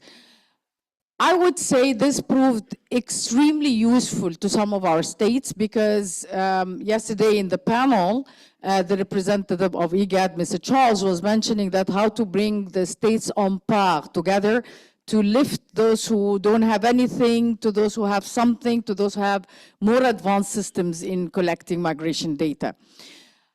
In 2 of the countries we've been to, so far, we realized we were the first one to bring all the stakeholders nationally in one room. And we're the ones to tell them that in order to have proper planning and to give policy guidance and have evidence-based policies, you need to sit together. You need to coordinate when it comes to administrative data. You need to see how to collect that, how to deal with big data. And all of this I would say was crucial in these trainings, and I realized how useful these trainings are. And that's why it's important to keep following up with them. We are starting a forum that is not really officially, but on just a Google platform, where we exchange information in relation to documents. If they have questions, all the experts will be together on one platform. So this is what we are trying to do at this stage. Why I'm saying the snowball effect? Because once the institution became up and running, we started to receive delegations from African countries asking for our support. Some asking for our support in relation to establishing national observatories or commissions, some of them asking for our support in assisting in preparing national reporting after their census. We convinced some of them to include, like this year, most of Africa is ongoing the population censuses, and we requested them to add some questions on migration. So hopefully we'll be able to get some information from them after they finish, and we assist in the analysis. We need to fill up the gap in the analysis big time, because most of the information now floating about African migration is coming from outside of Africa. And if it comes from Africa based on the main censuses, the analysis is not from Africa. So this is like any analysis comes with the agenda of the organization or the state that's doing the analysis. So we want to bring it to home. So this is part of our work. In collaboration with like international partners, we have, of course, IOM, we have ILO, we have Statistics Sweden, we have many major partners we work with, we have the UN as well, and we started working with others as well to benefit from the expertise of different countries that have already partnerships with the African Union, like China, for example. We have a huge program with the Chinese in the African Union, and we have received the ambassador of China to the African Union to the premises of the observatory. And I met with him in Addis last week to see how we can start serious collaboration in benefiting from the technology, because this is something like with the AI and everything that's coming new today, we really need to catch up. And we cannot catch up as we are standing where we are now without cooperating with everybody else. So this is another example of our partnership with others. We've received academic institutions like from Naus University in Saudi Arabia that we might start collaborating with. So we are trying to open doors to see how to fill in the gap. For me, more than finances, it's not about money, it's more about capacity. Because getting money or getting the numbers without the analysis and transferring data into knowledge, it will be useless. At the same time, we launched our Challenging the Narrative in relation to migration data series, which will be published soon. We just launched it on the margins of the UN General Assembly last year, where we addressed the beginning of who is able to collect data, what are the real capacities in Africa in collecting migration data. Because sometimes when we speak about how advanced or not advanced the continent is, there is a misconception that we have no ability in collecting data, which is not true. Because we realized 47 out of the 55 member states of the African Union do collect data.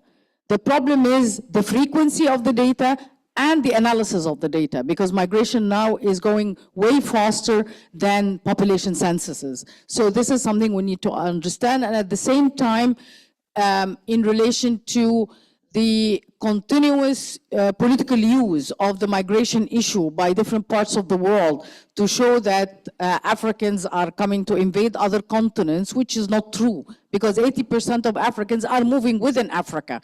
Even because of conflicts, as I'm speaking now, we have 23 conflicts on the continent, apart from the regional conflicts surrounding us. So this is something we have to think about. And there isn't an exodus now, but Africa is a young continent will remain a young continent. Everybody around us is aging. By 2050, 1 in every 3 individuals in the workforce will be African, which means we will be the HR pool of the globe. So we need to make sure also in our studies, in our work, that we will not cause brain drain in the continent, where we will not have people to develop our countries, at the same time avoid the brain waste that we have in different parts of the world when the degrees are not acknowledged. And it affects the legal pathways of migration as well.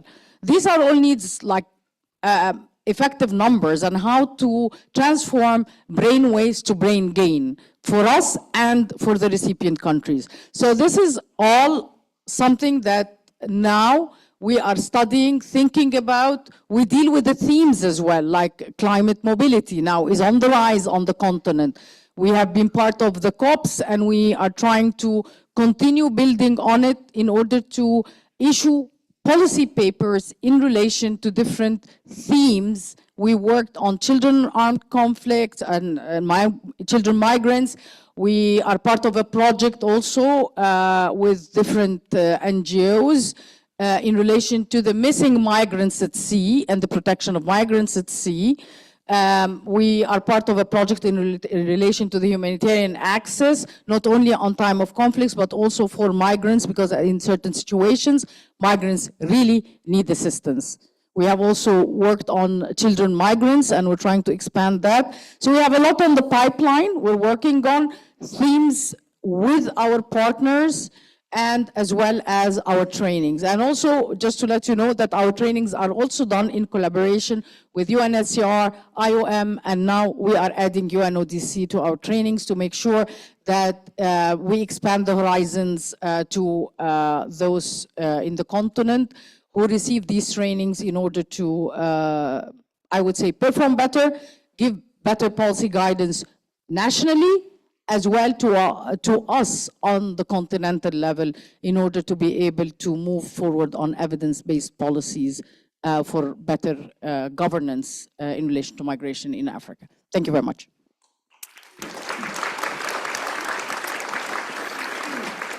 Thank you, Ambassador Negm, for this very interesting presentation, and congratulations for your very important work being done by the African Migration Observatory. I would now like to invite Mr. Bergdahl Kerkhoff to give his presentation.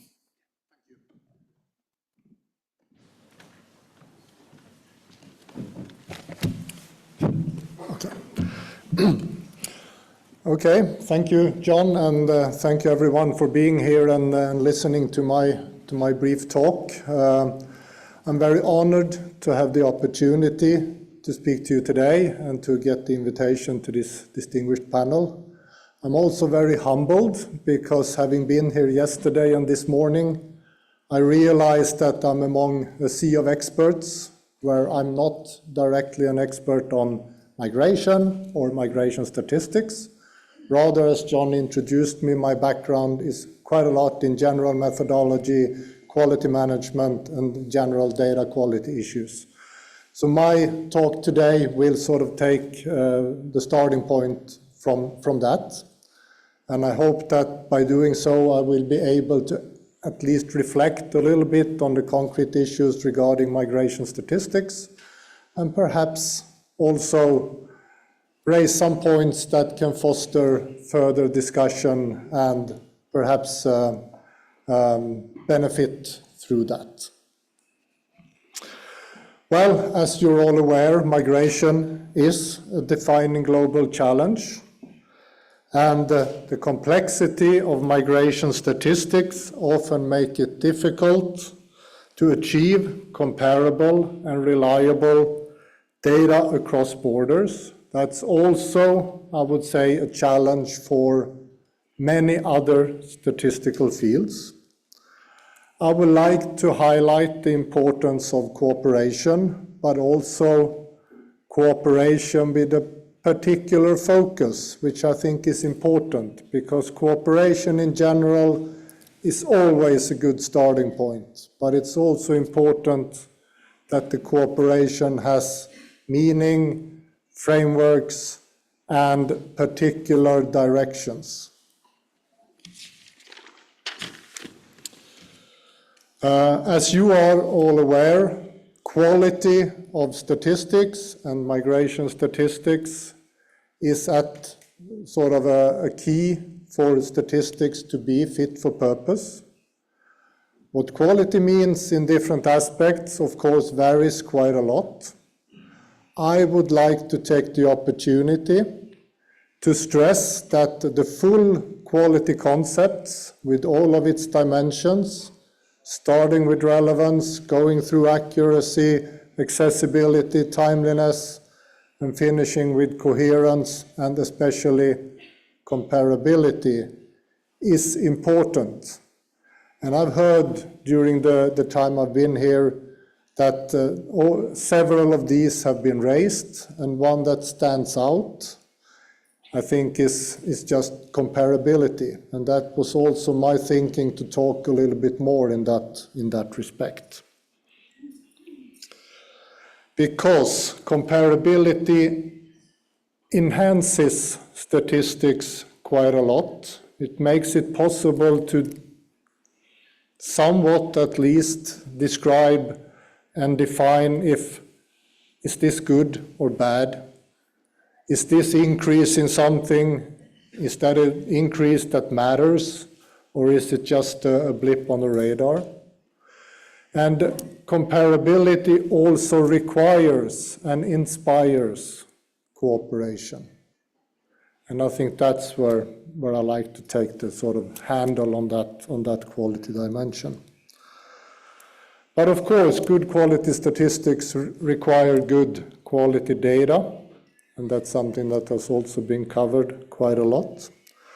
But of course, good quality data in itself doesn't mean good quality statistics, far from it. But if we start in sort of the data itself and the collection of data, there are a number of challenges. And one of the biggest hurdles regarding comparability in migration statistics is inconsistency. Different definitions of migrant and different definitions of many other concepts, varying data collection methods, genuine privacy concerns, the handling, the description of data, how well we are able to, by judicial purposes or privacy concerns, to share data with different actors. All of that is challenging in this respect. We have different methods of gathering data.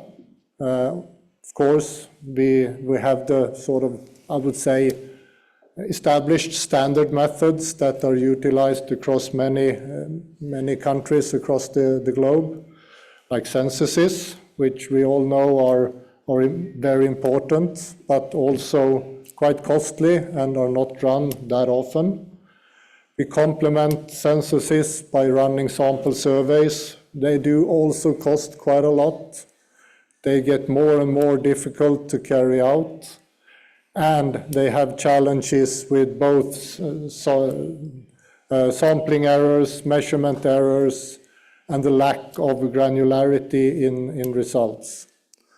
In Sweden, as in many countries, we utilize more and more administrative records, which of course is very strong when you have them, but when you don't have them, it's a lot of effort for countries to build them up, and it's often outside the sort of direct influence of statistical offices or other organizations, and more like an effort for the country as a whole. More and more on the later years, we've also had the opportunity to utilize what I call unstructured data from different sources. Many of you during these days have called them big data. At least in Sweden, we called them big data 10 years ago, and now we talk more about the unstructured data as in reference to data that we can more directly relate to, in this case, individuals. But we're talking about the same thing. And all of these data sources, of course, have their own pros and cons. And my take on it when we're here today is that when it comes to migration statistics, to have them fit for purpose, we need to be able to utilize the pros of all of these different data sources as they are available in the particular context, to create a system of statistics, indicators, or in some cases just data that help us to describe migration, the migration phenomena. To do this in a good way, we of course need to work with standardization because that's underpinning comparability. And that has to do with trying to establish common definitions, but also defining and utilizing common methods, procedures, and so on. And that's also why we need to meet, like we do here in this IFMS, to have an opportunity to listen to what others are doing, but also have an opportunity to reconnect with people that we know from before and connect with new acquaintances and colleagues that we can benefit from cooperating with in the future. Comparability also requires commitment to use shared methods, definitions, and frameworks. And I think this is where the recently revised recommendations for migration statistics by the UN is quite fundamental. Documents like that is always a key starting point. But of course, we also need to be able to adapt to particular circumstances. To move in the direction of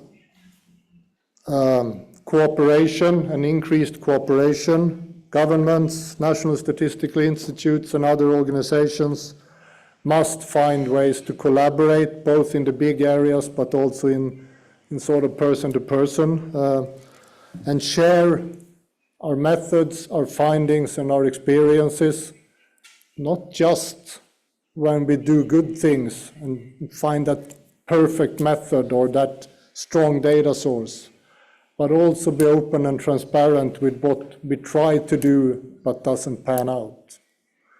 And that, I think, is also very much in line with the scientific approach to our collaboration and to improving migration statistics. We are, all of us, in the same business.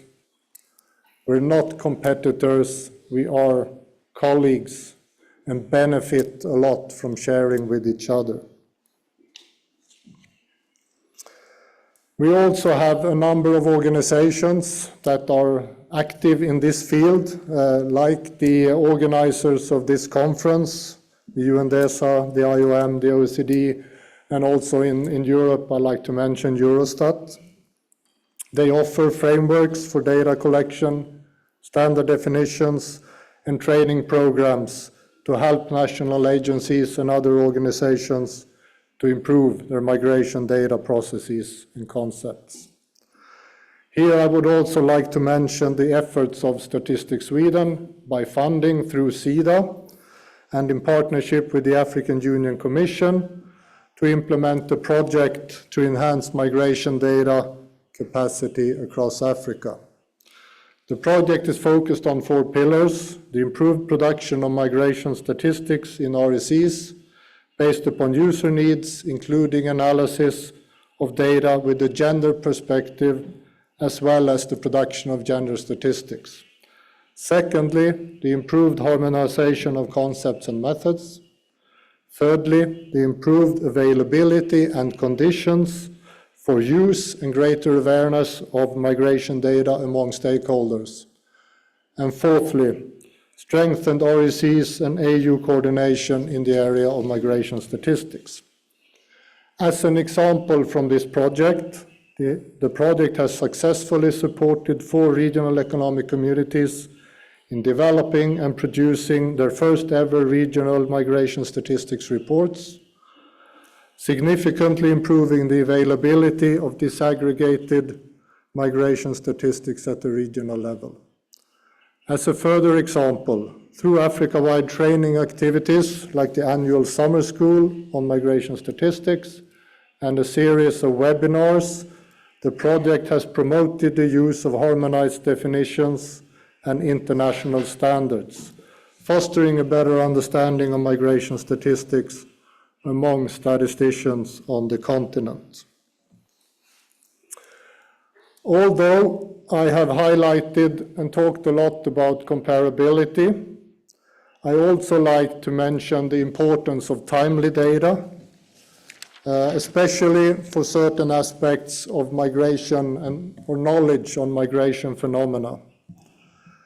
And many uses of these data require that they are timely. If they are too late, they sometimes are basically useless. Timely data helps, of course, governments and other organizations to prepare for things that change rapidly. And the need for timeliness, I think, is also a case to be less dependent on censuses and surveys or sample surveys for migration statistics, because they just aren't quick enough. And I think we've seen examples of that during this conference. It's also important that statistics are available, publicly available and transparent, which of course means that we should all strive to make them as easily accessible as possible and do not hide them behind subscriptions or limited access databases and so on. To do so fosters transparency, it fosters critical, positive criticisms on methods, procedures, and contents of our statistics, and it actually, in the long run, is a driver for improvement over time. I would like to finish by saying that I've found this conference to be, for me personally, a little bit of an eye-opener, because I didn't realize that there was so much advanced and diverse work going on in the statistical field of migration statistics. And I think that in itself, and the fact that people are gathering here today, is a very strong basis for further improvements in this area. And I see also a very strong engagement from both participants and I think all of the speakers that I've seen during the conference, which is also, of course, a very positive aspect. By that, I'd like to thank you for listening to me, and I hope I've at least given you some new information from my perspective, but maybe also a few things to think about. So thank you very much.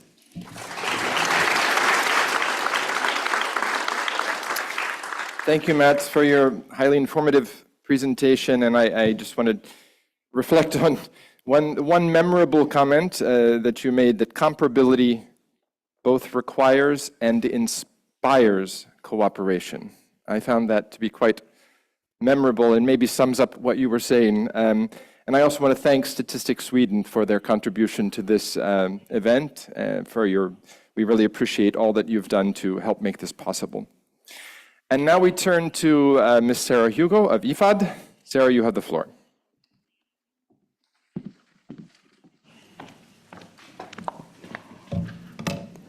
Thank you very much to all this press. Thank you. Good morning, everyone. First, I'd like to thank the organisers for organising this event and bringing everyone together. And thank you very much for inviting me to speak on this esteemed panel, to share IFAD's experience in helping to improve remittance and remittance-related data, remittances being the money that migrants send home, small person-to-person transfers. It's a real honour and a pleasure to be here. Today I'm going to be talking about global and regional cooperation to improve remittance data, looking at it through the lens of IFAD's experience in creating RemitScope, and I'll come to what that is shortly, and also through our activities with working with central banks and national statistics offices. But before I start, I just want to return a little to the broader context of remittances and why they matter. I know that many of you in this room are migration and migration statistics experts, but perhaps not all of you are so familiar with remittances.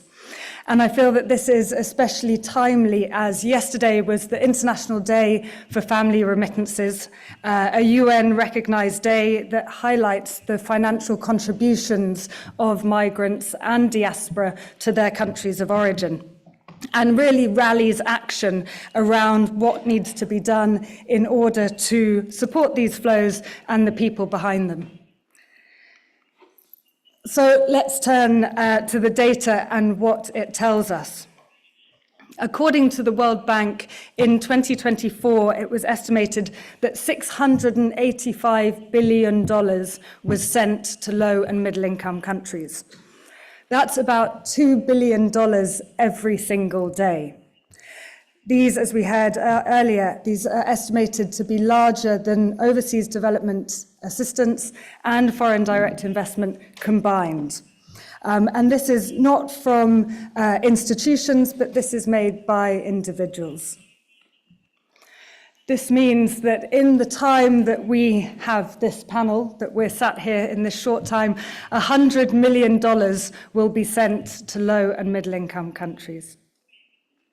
But what's more important is what these relatively small person-to-person transfers actually do.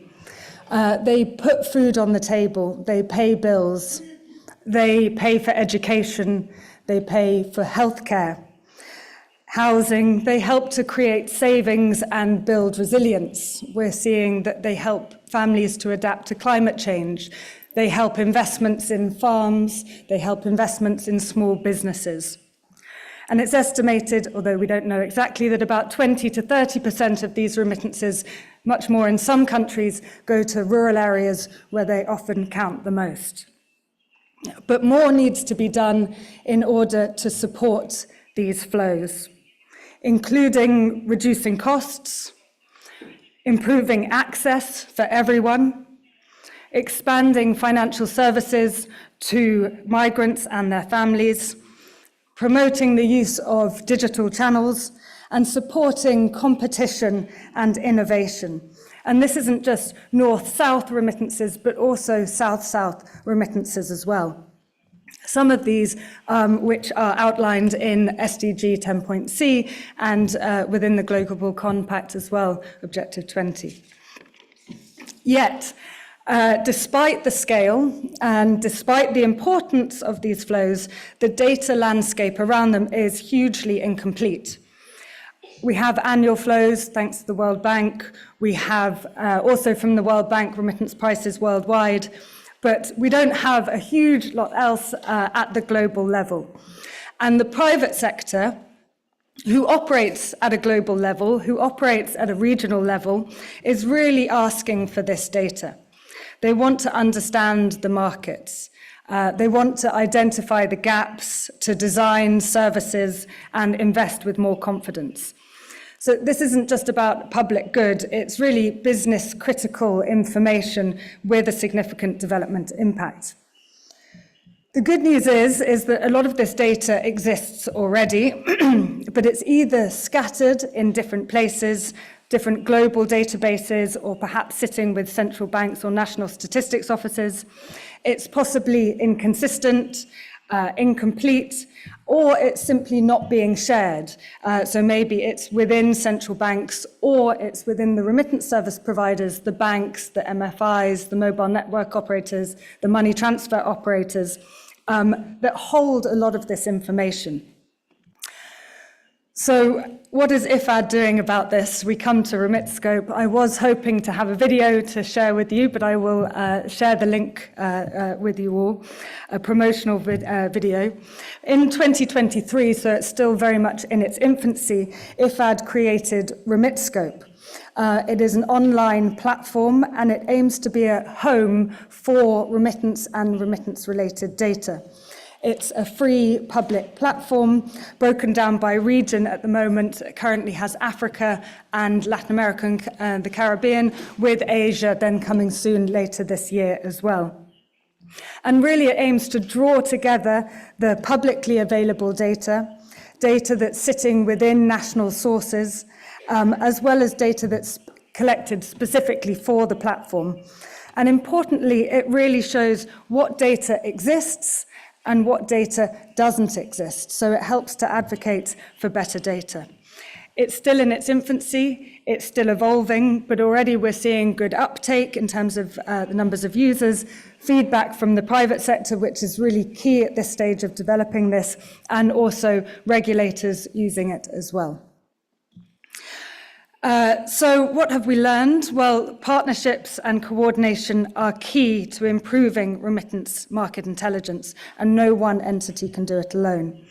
In the case of remittances, coordination is needed between donors in terms of collating the data, funding the infrastructure, providing technical assistance to central banks, and coordination. Central banks have a real key role to play here in terms of they're the ones that license the private sector. They can mandate reporting requirements, and they also then have a responsibility and need to share that data to the wider audience. National statistics offices through household surveys, as well as governments and policymakers, and really importantly as well, the private sector who hold much of this data. This transaction level data often that's actually needed for compliance purposes, and industry networks as well. So what do I see is needed in order to improve remittance-related data? At a global level, there are great efforts being made by the World Bank. As I've said, they're responsible for collecting the inflows and outflows data on an annual basis, which is really important, as well as pricing data.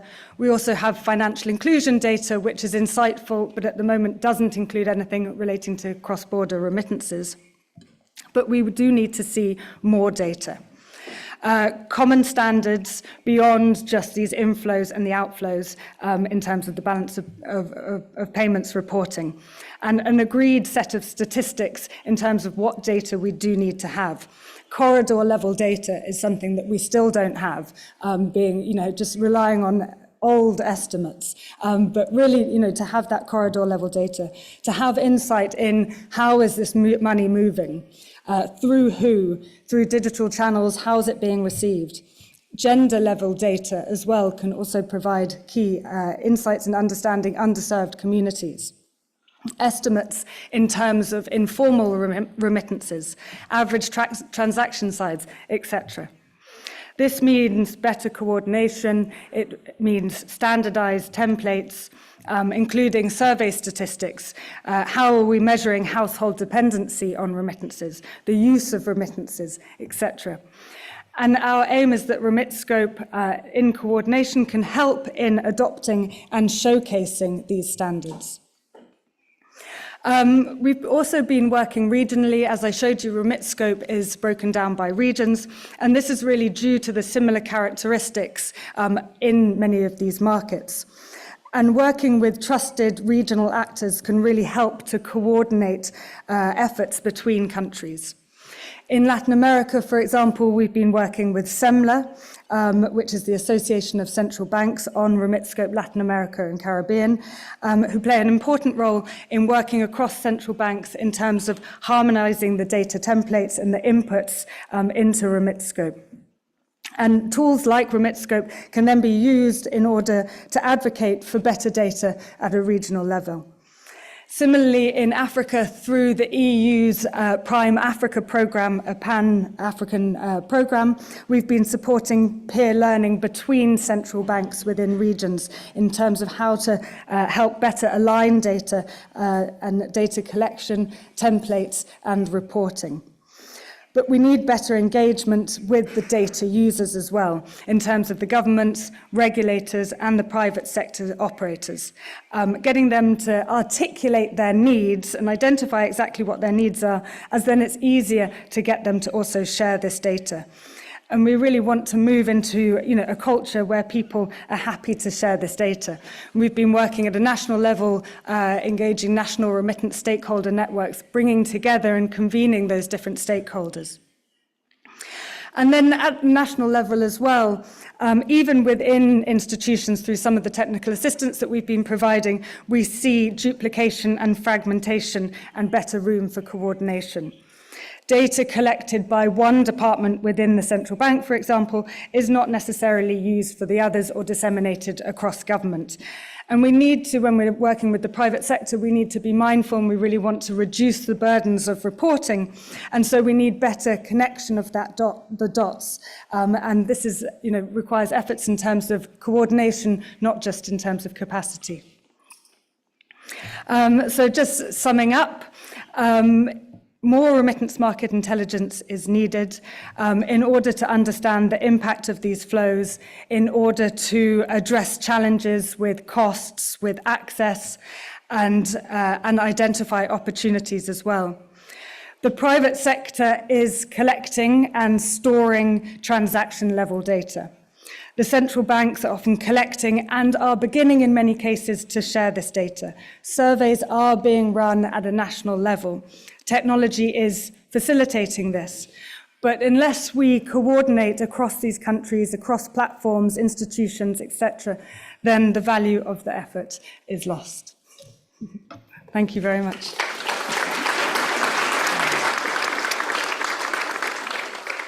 Thank you, Sarah, for this very interesting presentation about a very important topic. And I now turn to Mr. Yoon-Young Park. Mr. Park, the floor is yours. Thanks, John. Good morning. 안녕하세요, everyone. It's an honor to speak about best practice in cooperation and partnership at the national level using Korea experience. This topic reflects years of collaboration, innovation, and data-driven policy development. I'd like to show how Korea has built a strong statistical foundation to support labor migration, focusing on organization structure, legal framework, the use of administrative data, evidence-based usage, and global partnership. Let's begin with the key institutional involved in managing labor migration in Korea. The Ministry of Employment and Labor identifies the industries and workplace in needs of migration workers. It also oversees the planning and implementation of labor migration policies, including decisions about the scale and source countries of incoming workers. The Ministry of Justice manages entry and exit processes for migrant workers. The Ministry of Gender, Equality and Family supports multicultural families, including those formed through international marriages. The Ministry of Interior and Safety ensures coordination between central and local government, facilitating effective interagency cooperation. Multi-ministerial approach enables Korea to manage labor migration in a comprehensive way. Now, let's look at the legal framework to implement. The Employment Permit System Act under the Ministry of Employment and Labor provides us legal foundation for hiring foreign workers. The Immigration Act and the Act on the Treatment of Overseas Koreans, managed by Ministry of Justice, regulate the entry, stay, and right of foreign nations. The Multicultural Family Support Act, overseen by the Ministry of Gender, Equality and Family, offers service and protection for multicultural households. Other relevant laws include the Frame Act on the Treatment of the Foreigners, the Foreign Investment Promotion Act, the Special Act on Foreign Education Institution, which is both or intersect with the migration-related policies. Together, these laws create a structural legal environment that promotes both migration and integration. Statistical production is also a critical part of this system. Statistics Korea serves as the central agency producing key data such as the migration living condition and labor force survey, the population census, and international migration statistics. Ministry of Employment and Labor published employment trend data under the EPS system. Ministry of Justice provides immigration and immigration statistics. Ministry of Gender Equality and Family produces data related to multicultural families. Each of these agencies contribute values data that support evidence-based policymaking. How do we turn administrative data recorded into official national statistics? In Korea, administrative data is a vital resource. Essential statistics, including census, international migration statistics, and employment permit data, are building by integrating resident registration record, immigration entry and exit data, foreign resident registration database. Korea's Statistics Act encourages the proactive use of administrative data in producing official statistics, promoting both efficiently and accurately. Let me give you the 3 examples of how this works in practice. For foreign resident census, we use Ministry of Justice registration records, including naturalization data, to create a comprehensive foreign resident database. This includes undocumented foreign nationals who have stayed in Korea for more than 3 months. Short-term stays are excluded to produce more accurate data. For international migration statistics, border moving data is digitized by the Ministry of Justice and transferred through the Ministry of Interior data sharing system to Statistics Korea. It is cleaned and processed to produce monthly international migrant statistics. For employment permit statistics, Job Center match to job-seeking individual with employers. This data is managed and validated by the Human Resource Development Service Korea. The Korea Employment Information Service maintains the employment permit system database, and finally, Ministry of Employment and Labor compiles and publishes the data quarterly. How is this data used? Statistics are not just abstract numbers. They create a real-world impact. Here are some examples. Some agencies use data to support entrepreneurship programs for immigrant women. Also, they estimate seasonal agricultural labor quota based on visa and work permit data. Also developed integration index using satisfaction survey and Korean language proficiency results. Those examples show how data drives policy that improve life and livelihood. Finally, I'd like to highlight an international partnership that has strengthened our work. Since 2015, COSTAG and ILO have a collaboration to sign 3 MOU and create the world's first global labor migration database. Also trained over 260 officials from 20 countries. In 2012, we are launching a new course on SDG Indicator 10.71. This partnership is a great example of how international cooperation can turn data into global progress. For those interested in learning more, I invite you to attend the ILO session tomorrow afternoon.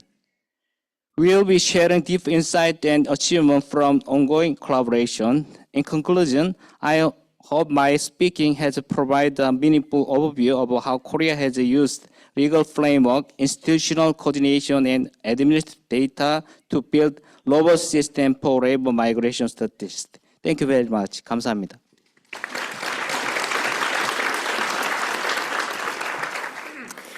Thank you. So we've heard many examples here of the importance of cooperation and partnerships, and a whole variety of relationships that we've heard about between agencies and national governments, between international agencies and between agencies within national governments, I meant to say at first, as we heard from Korea, between international agencies and national governments, between national governments, whether it's North-South or South-South cooperation, between the international agencies themselves or between the international agencies and national governments and the private sector. All of these interrelationships are very important. They enable this work to happen, and they also ensure that we avoid waste of resources, right? So this was the idea of this session, and I hope you've appreciated that. We have some time for questions. I'd like to open it up to the audience. If you have questions for our panelists, now would be the time for that. I see one hand here. Yes.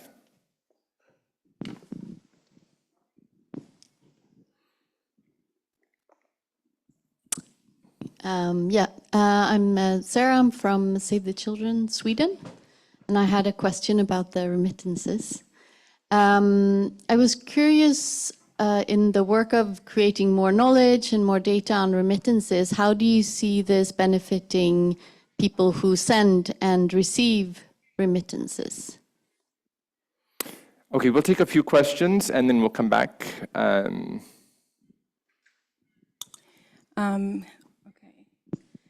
Good afternoon, and thank you so much for putting together this panel. My name is Denise Delgado, and I am working on migration and remittances particularly, so I have a question about remittances. My focus has been on analyzing Cuban migrants in different regions, Miami and Madrid. My question is, we have seen more recently the proposal from the US to tax remittances, and I wanted to get your insights of what can be the impact of that. The United Nations already proposes to decrease the cost of sending remittances, but this, in my perspective, would add an additional cost for migrants and their families. So I wanted to get your insights of the impact this could happen, in which particular regions could be more affected, and what is the capacity of international organizations to deal with that or dialogue with governments? Very interesting question. I see another one. Person requesting the floor up here. Can I speak? I'm sorry, I'm having trouble following where. Who has the microphone at this point? Okay, sure, go ahead. And then we'll get to you. We'll come to you next. Good afternoon. Thanks for the panel. My name is Barbara Rijks. I'm the head of the IOM office in Copenhagen, and taking the opportunity to cross the bridge to learn some new things. I have a question for Sarah Hugo. It's actually the first time I hear that the IFAD is doing work on remittances. I didn't know that. And I'm kind of curious in the context of efficiencies, coordination, partnerships. What is sort of the added value? Let's say it would not be the most, let's say the first point I would think about an organization like IFAD collecting global data on remittances, and my understanding is the World Bank is kind of the main source for that. So I was just kind of curious. I mean, I don't think this remit scope is actually collecting maybe new data from the ground up, but maybe bringing different sources of data together. So what is sort of the governance structure or coordination with the World Bank on this? Thanks. Well, we've had 3 questions on remittances. So Sarah, you're really on the spot here, but why don't you answer those and then we can take another round of questions.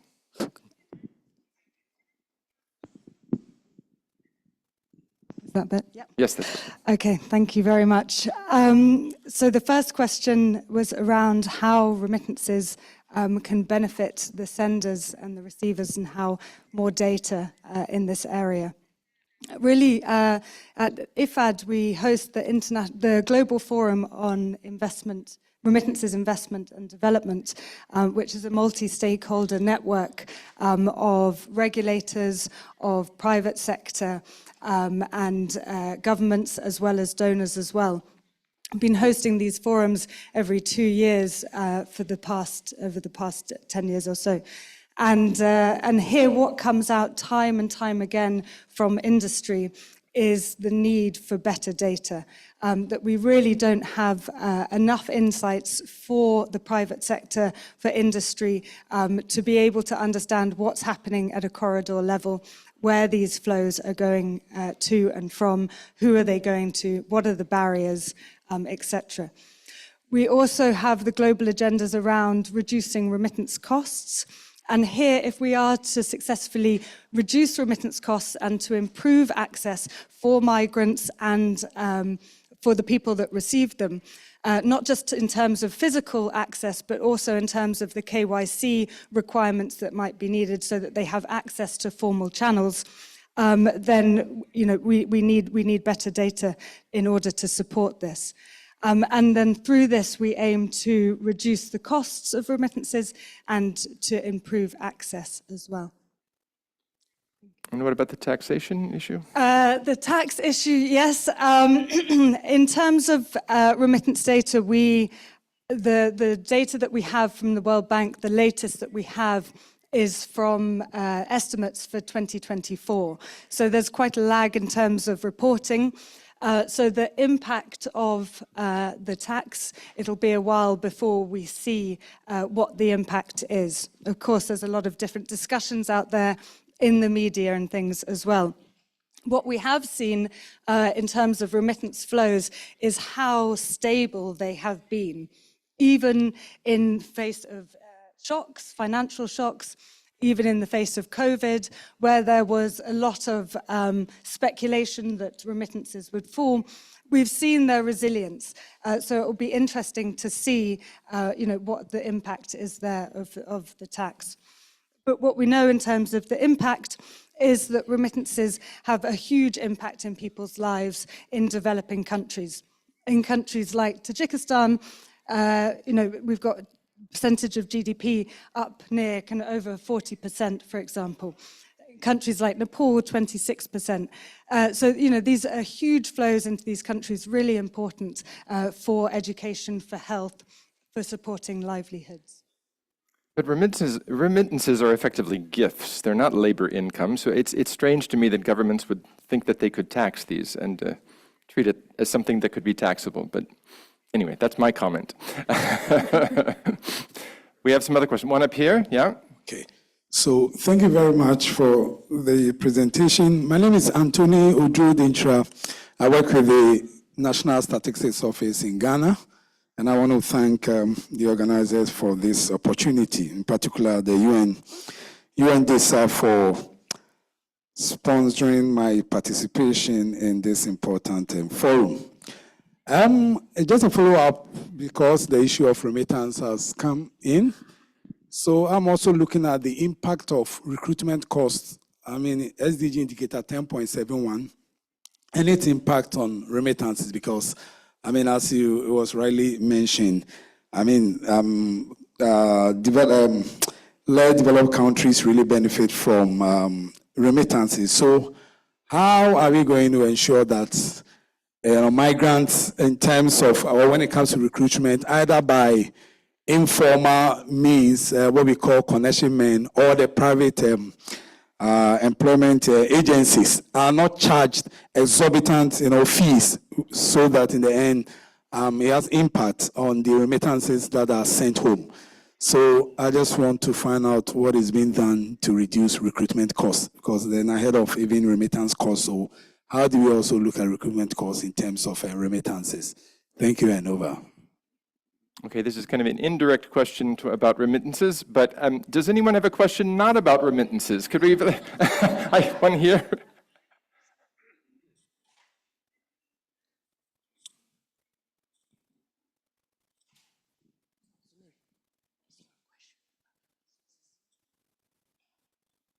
I'm not sure who's up.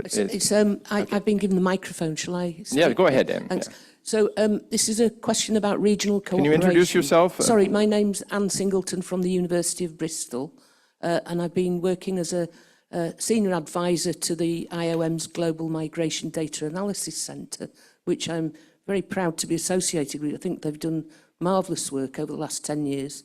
And it's a plea for really to think about the importance of the Global Migration Data Portal in supporting, and the resources on there, in supporting work at regional level, particularly starting now with the African RECs, that the importance of that regional cooperation, collaboration, in needing a global resource is really, this is the time when you need that global resource.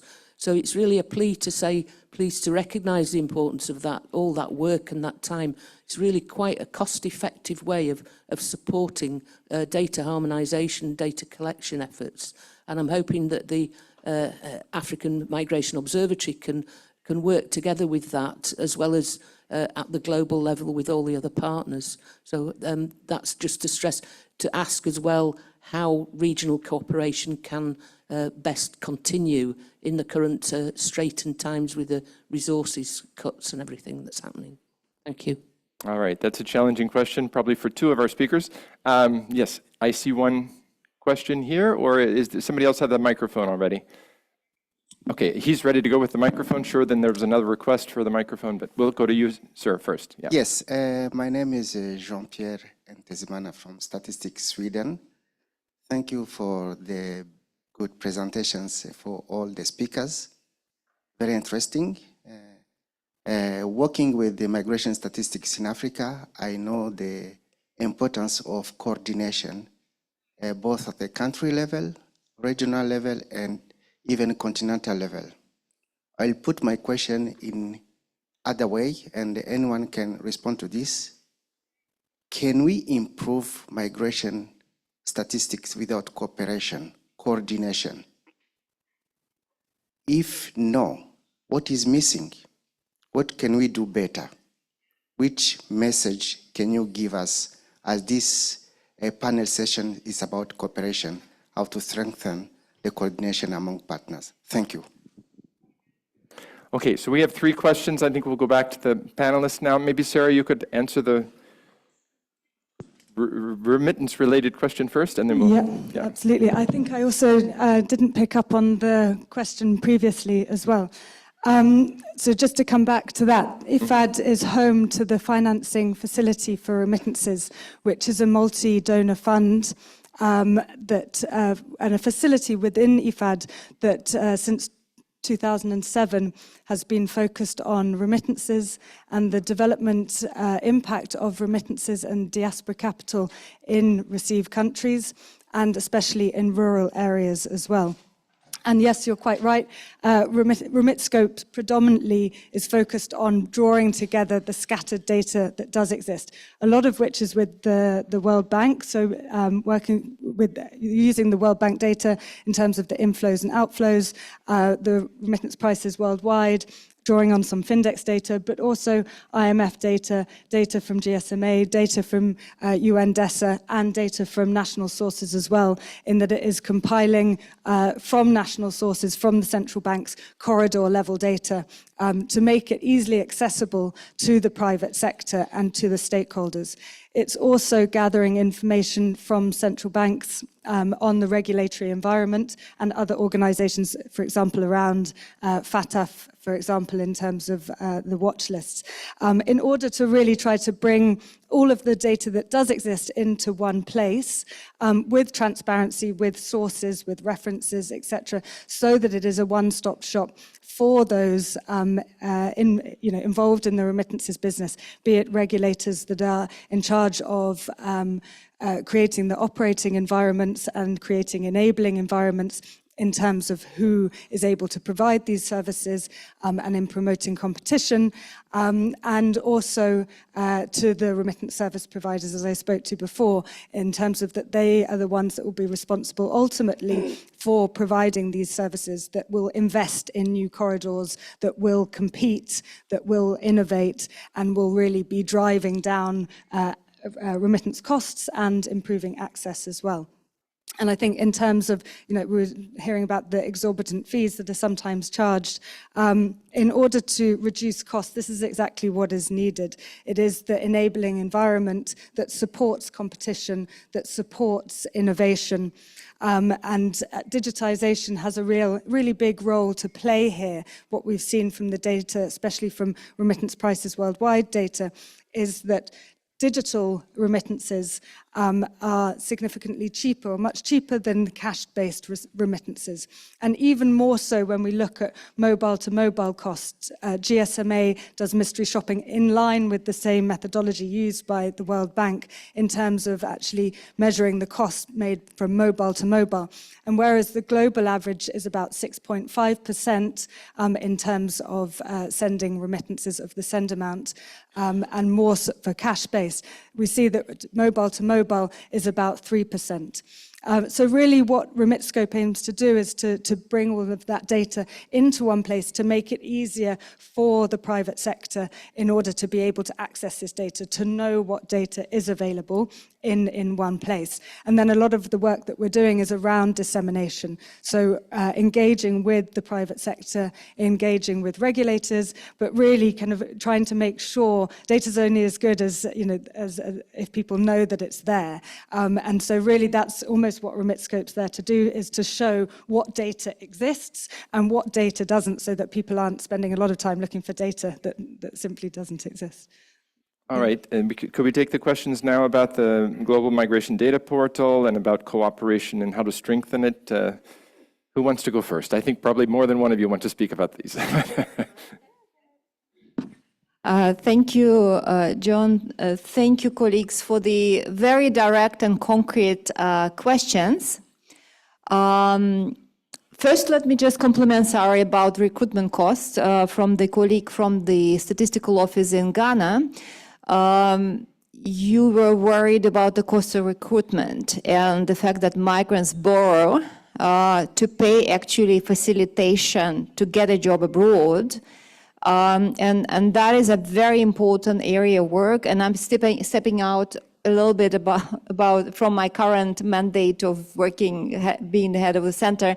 I'm referring to my past experience of working within our organization with the partners across the world on really tackling unethical recruitment, because indeed there is a correlation and huge impact on the ability of migrants and families to benefit from opportunity to work abroad because of this dependency on unethical facilitators. So, of course, ILO is a custodian of the indicator. There is a survey together with World Bank. But also what we look from the perspective of the data is we start looking and collaborating, again, going back to the partnership with the private sector, meaning the actually employers and companies who are now forced to pay back the recruitment costs. So there is a lot of exploratory work happening in this direction, area of work, but very new area, innovative. So if you're interested, there was a very first study of this kind in Asia Pacific, happy to provide more information. But now going back to the portal, to the costs and the message of Jean-Pierre about cooperation, the key message, how we can do things better. Can we do migration statistics without cooperation? The answer is no. It's not even, I think the example of Korea was very interesting to show that even cooperation across agencies within the country is sometimes a huge challenge. Jack spoke today about the impressive example of UK system being able to trace and compare data from Home Office with other agencies, Statistical Office. This was enabled by a law between the Statistical Office and the administrative data providers to enable this compilation of data, because we heard from the colleague from the Foreign Office on data protection, on ethical element of data sharing. So I think cooperation is a must, but cooperation, coordination costs. And that is something which we sometimes forget, because it's easier for me to do my own job sitting in one agency. But if I start outreaching, I invest time, I start generating things. Generation of data cost. Last year, we were saving our missing migrants global data set. We were about to close this initiative because Everybody is using the data. Happy to have that, refer that. We're happy that this is now a standard. We're working with all of us. And that was really the brink. We're having a couple of months perspective to be able to continue this work. For the migration data portal, the perspective is shorter.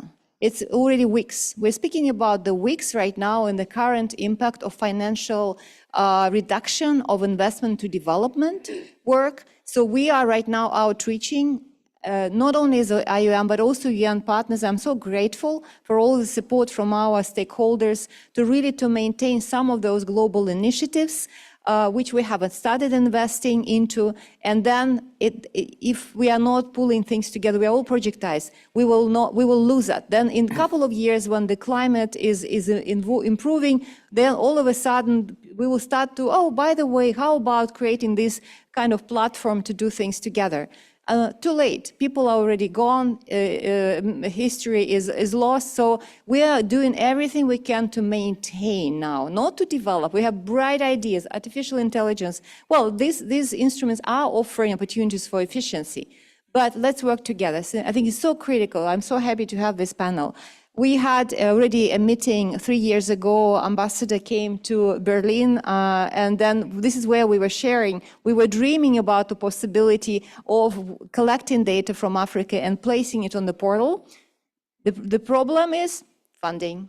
I'm sorry, but that's the reality of the Czech, where we are in. But I'm not pessimistic. I'm not crying. We're fighting. We want to work together, and please outreach to us. Academia is probably one point of contact. We've been in touch with a lot of you colleagues, so on the portal specifically, but also Migration Governance Indicator. There too, we are freezing the collection of the global data set. So anyway, I don't want to be pessimistic, but really that's the reality. And thank you for your questions, which allowed me to say these things. Ambassador, please. Okay, thank you very much, Marina, for this. Maybe I will start with the remittances, if you allow me, because the issue of taxation means you're double taxing, which is against international law. That's my original hat. Why? Because the remittance come from salaries of people who are already taxed. So, and we have a lot of international agreements on double taxation, and this is something for you to look into if we speak about remittances. When it comes to the remittances in Africa, we had a conference, I think it was a year and a half ago in Rabat, and we have a Rabat declaration specifically on remittances and reducing the cost of remittances in Africa. We have an institute for remittances in the African Union that's working on these things. And you will find a lot of proposals in that declaration that has been adopted by the African Union Summit. And you will see a lot of, like I would say, proposals, because it's like, it's not only in relation to Africa, but it's beyond. But when it comes to the continent itself, like just out of the tip of my head, I'm trying to remember what was in the declaration, the issue of the use of corresponding banks, for example, that costs a lot to those who are sending remittances to their home, as well as the non-use of our local currencies, because we use the global currencies in sending remittances, even within African states. So this is something that came as a proposal that central banks and different networks in Africa should work on it and see how it can evolve.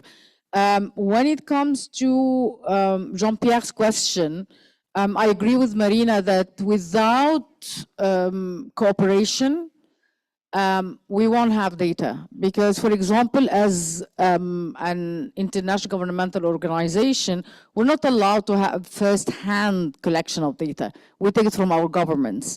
So that's the first level of cooperation. If they do not produce numbers, give it to us, we'll be at limbo. That's the first step.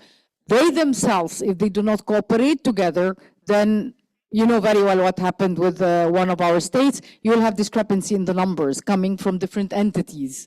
So this is a major hurdle.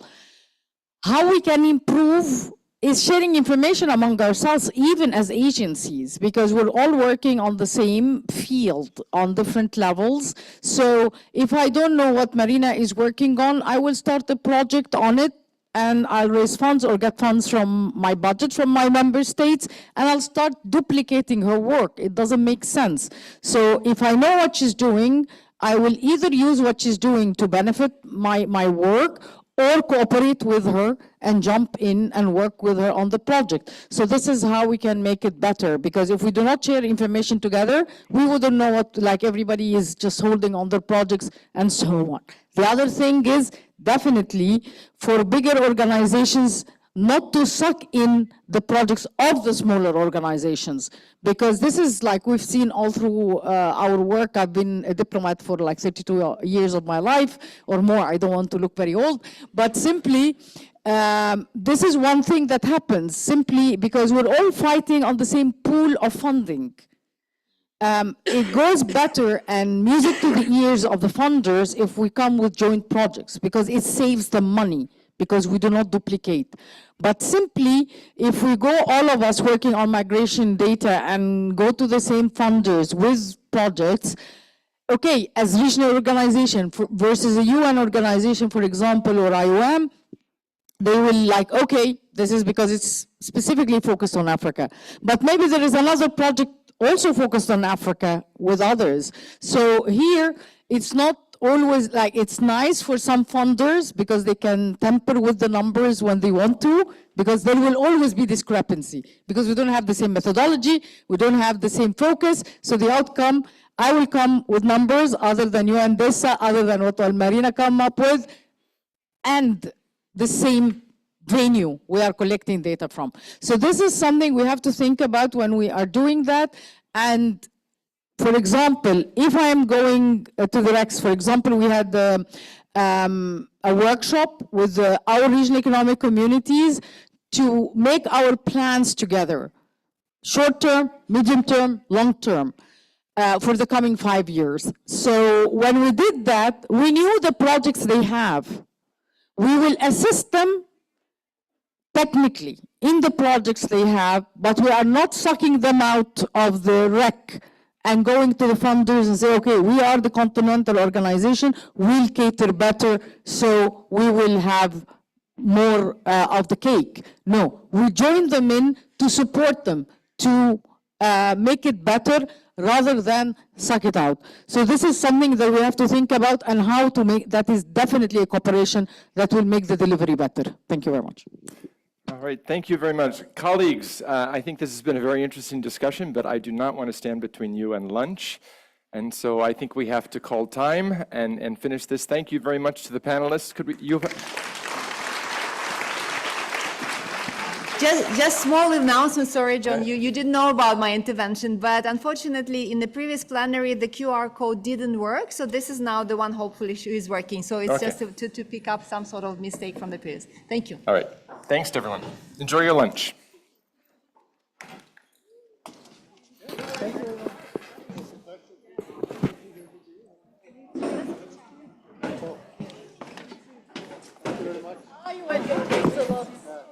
Hey, Dr. Namida. How are you?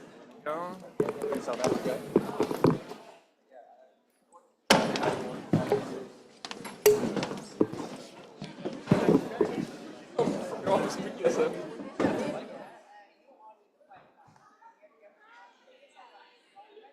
Hi,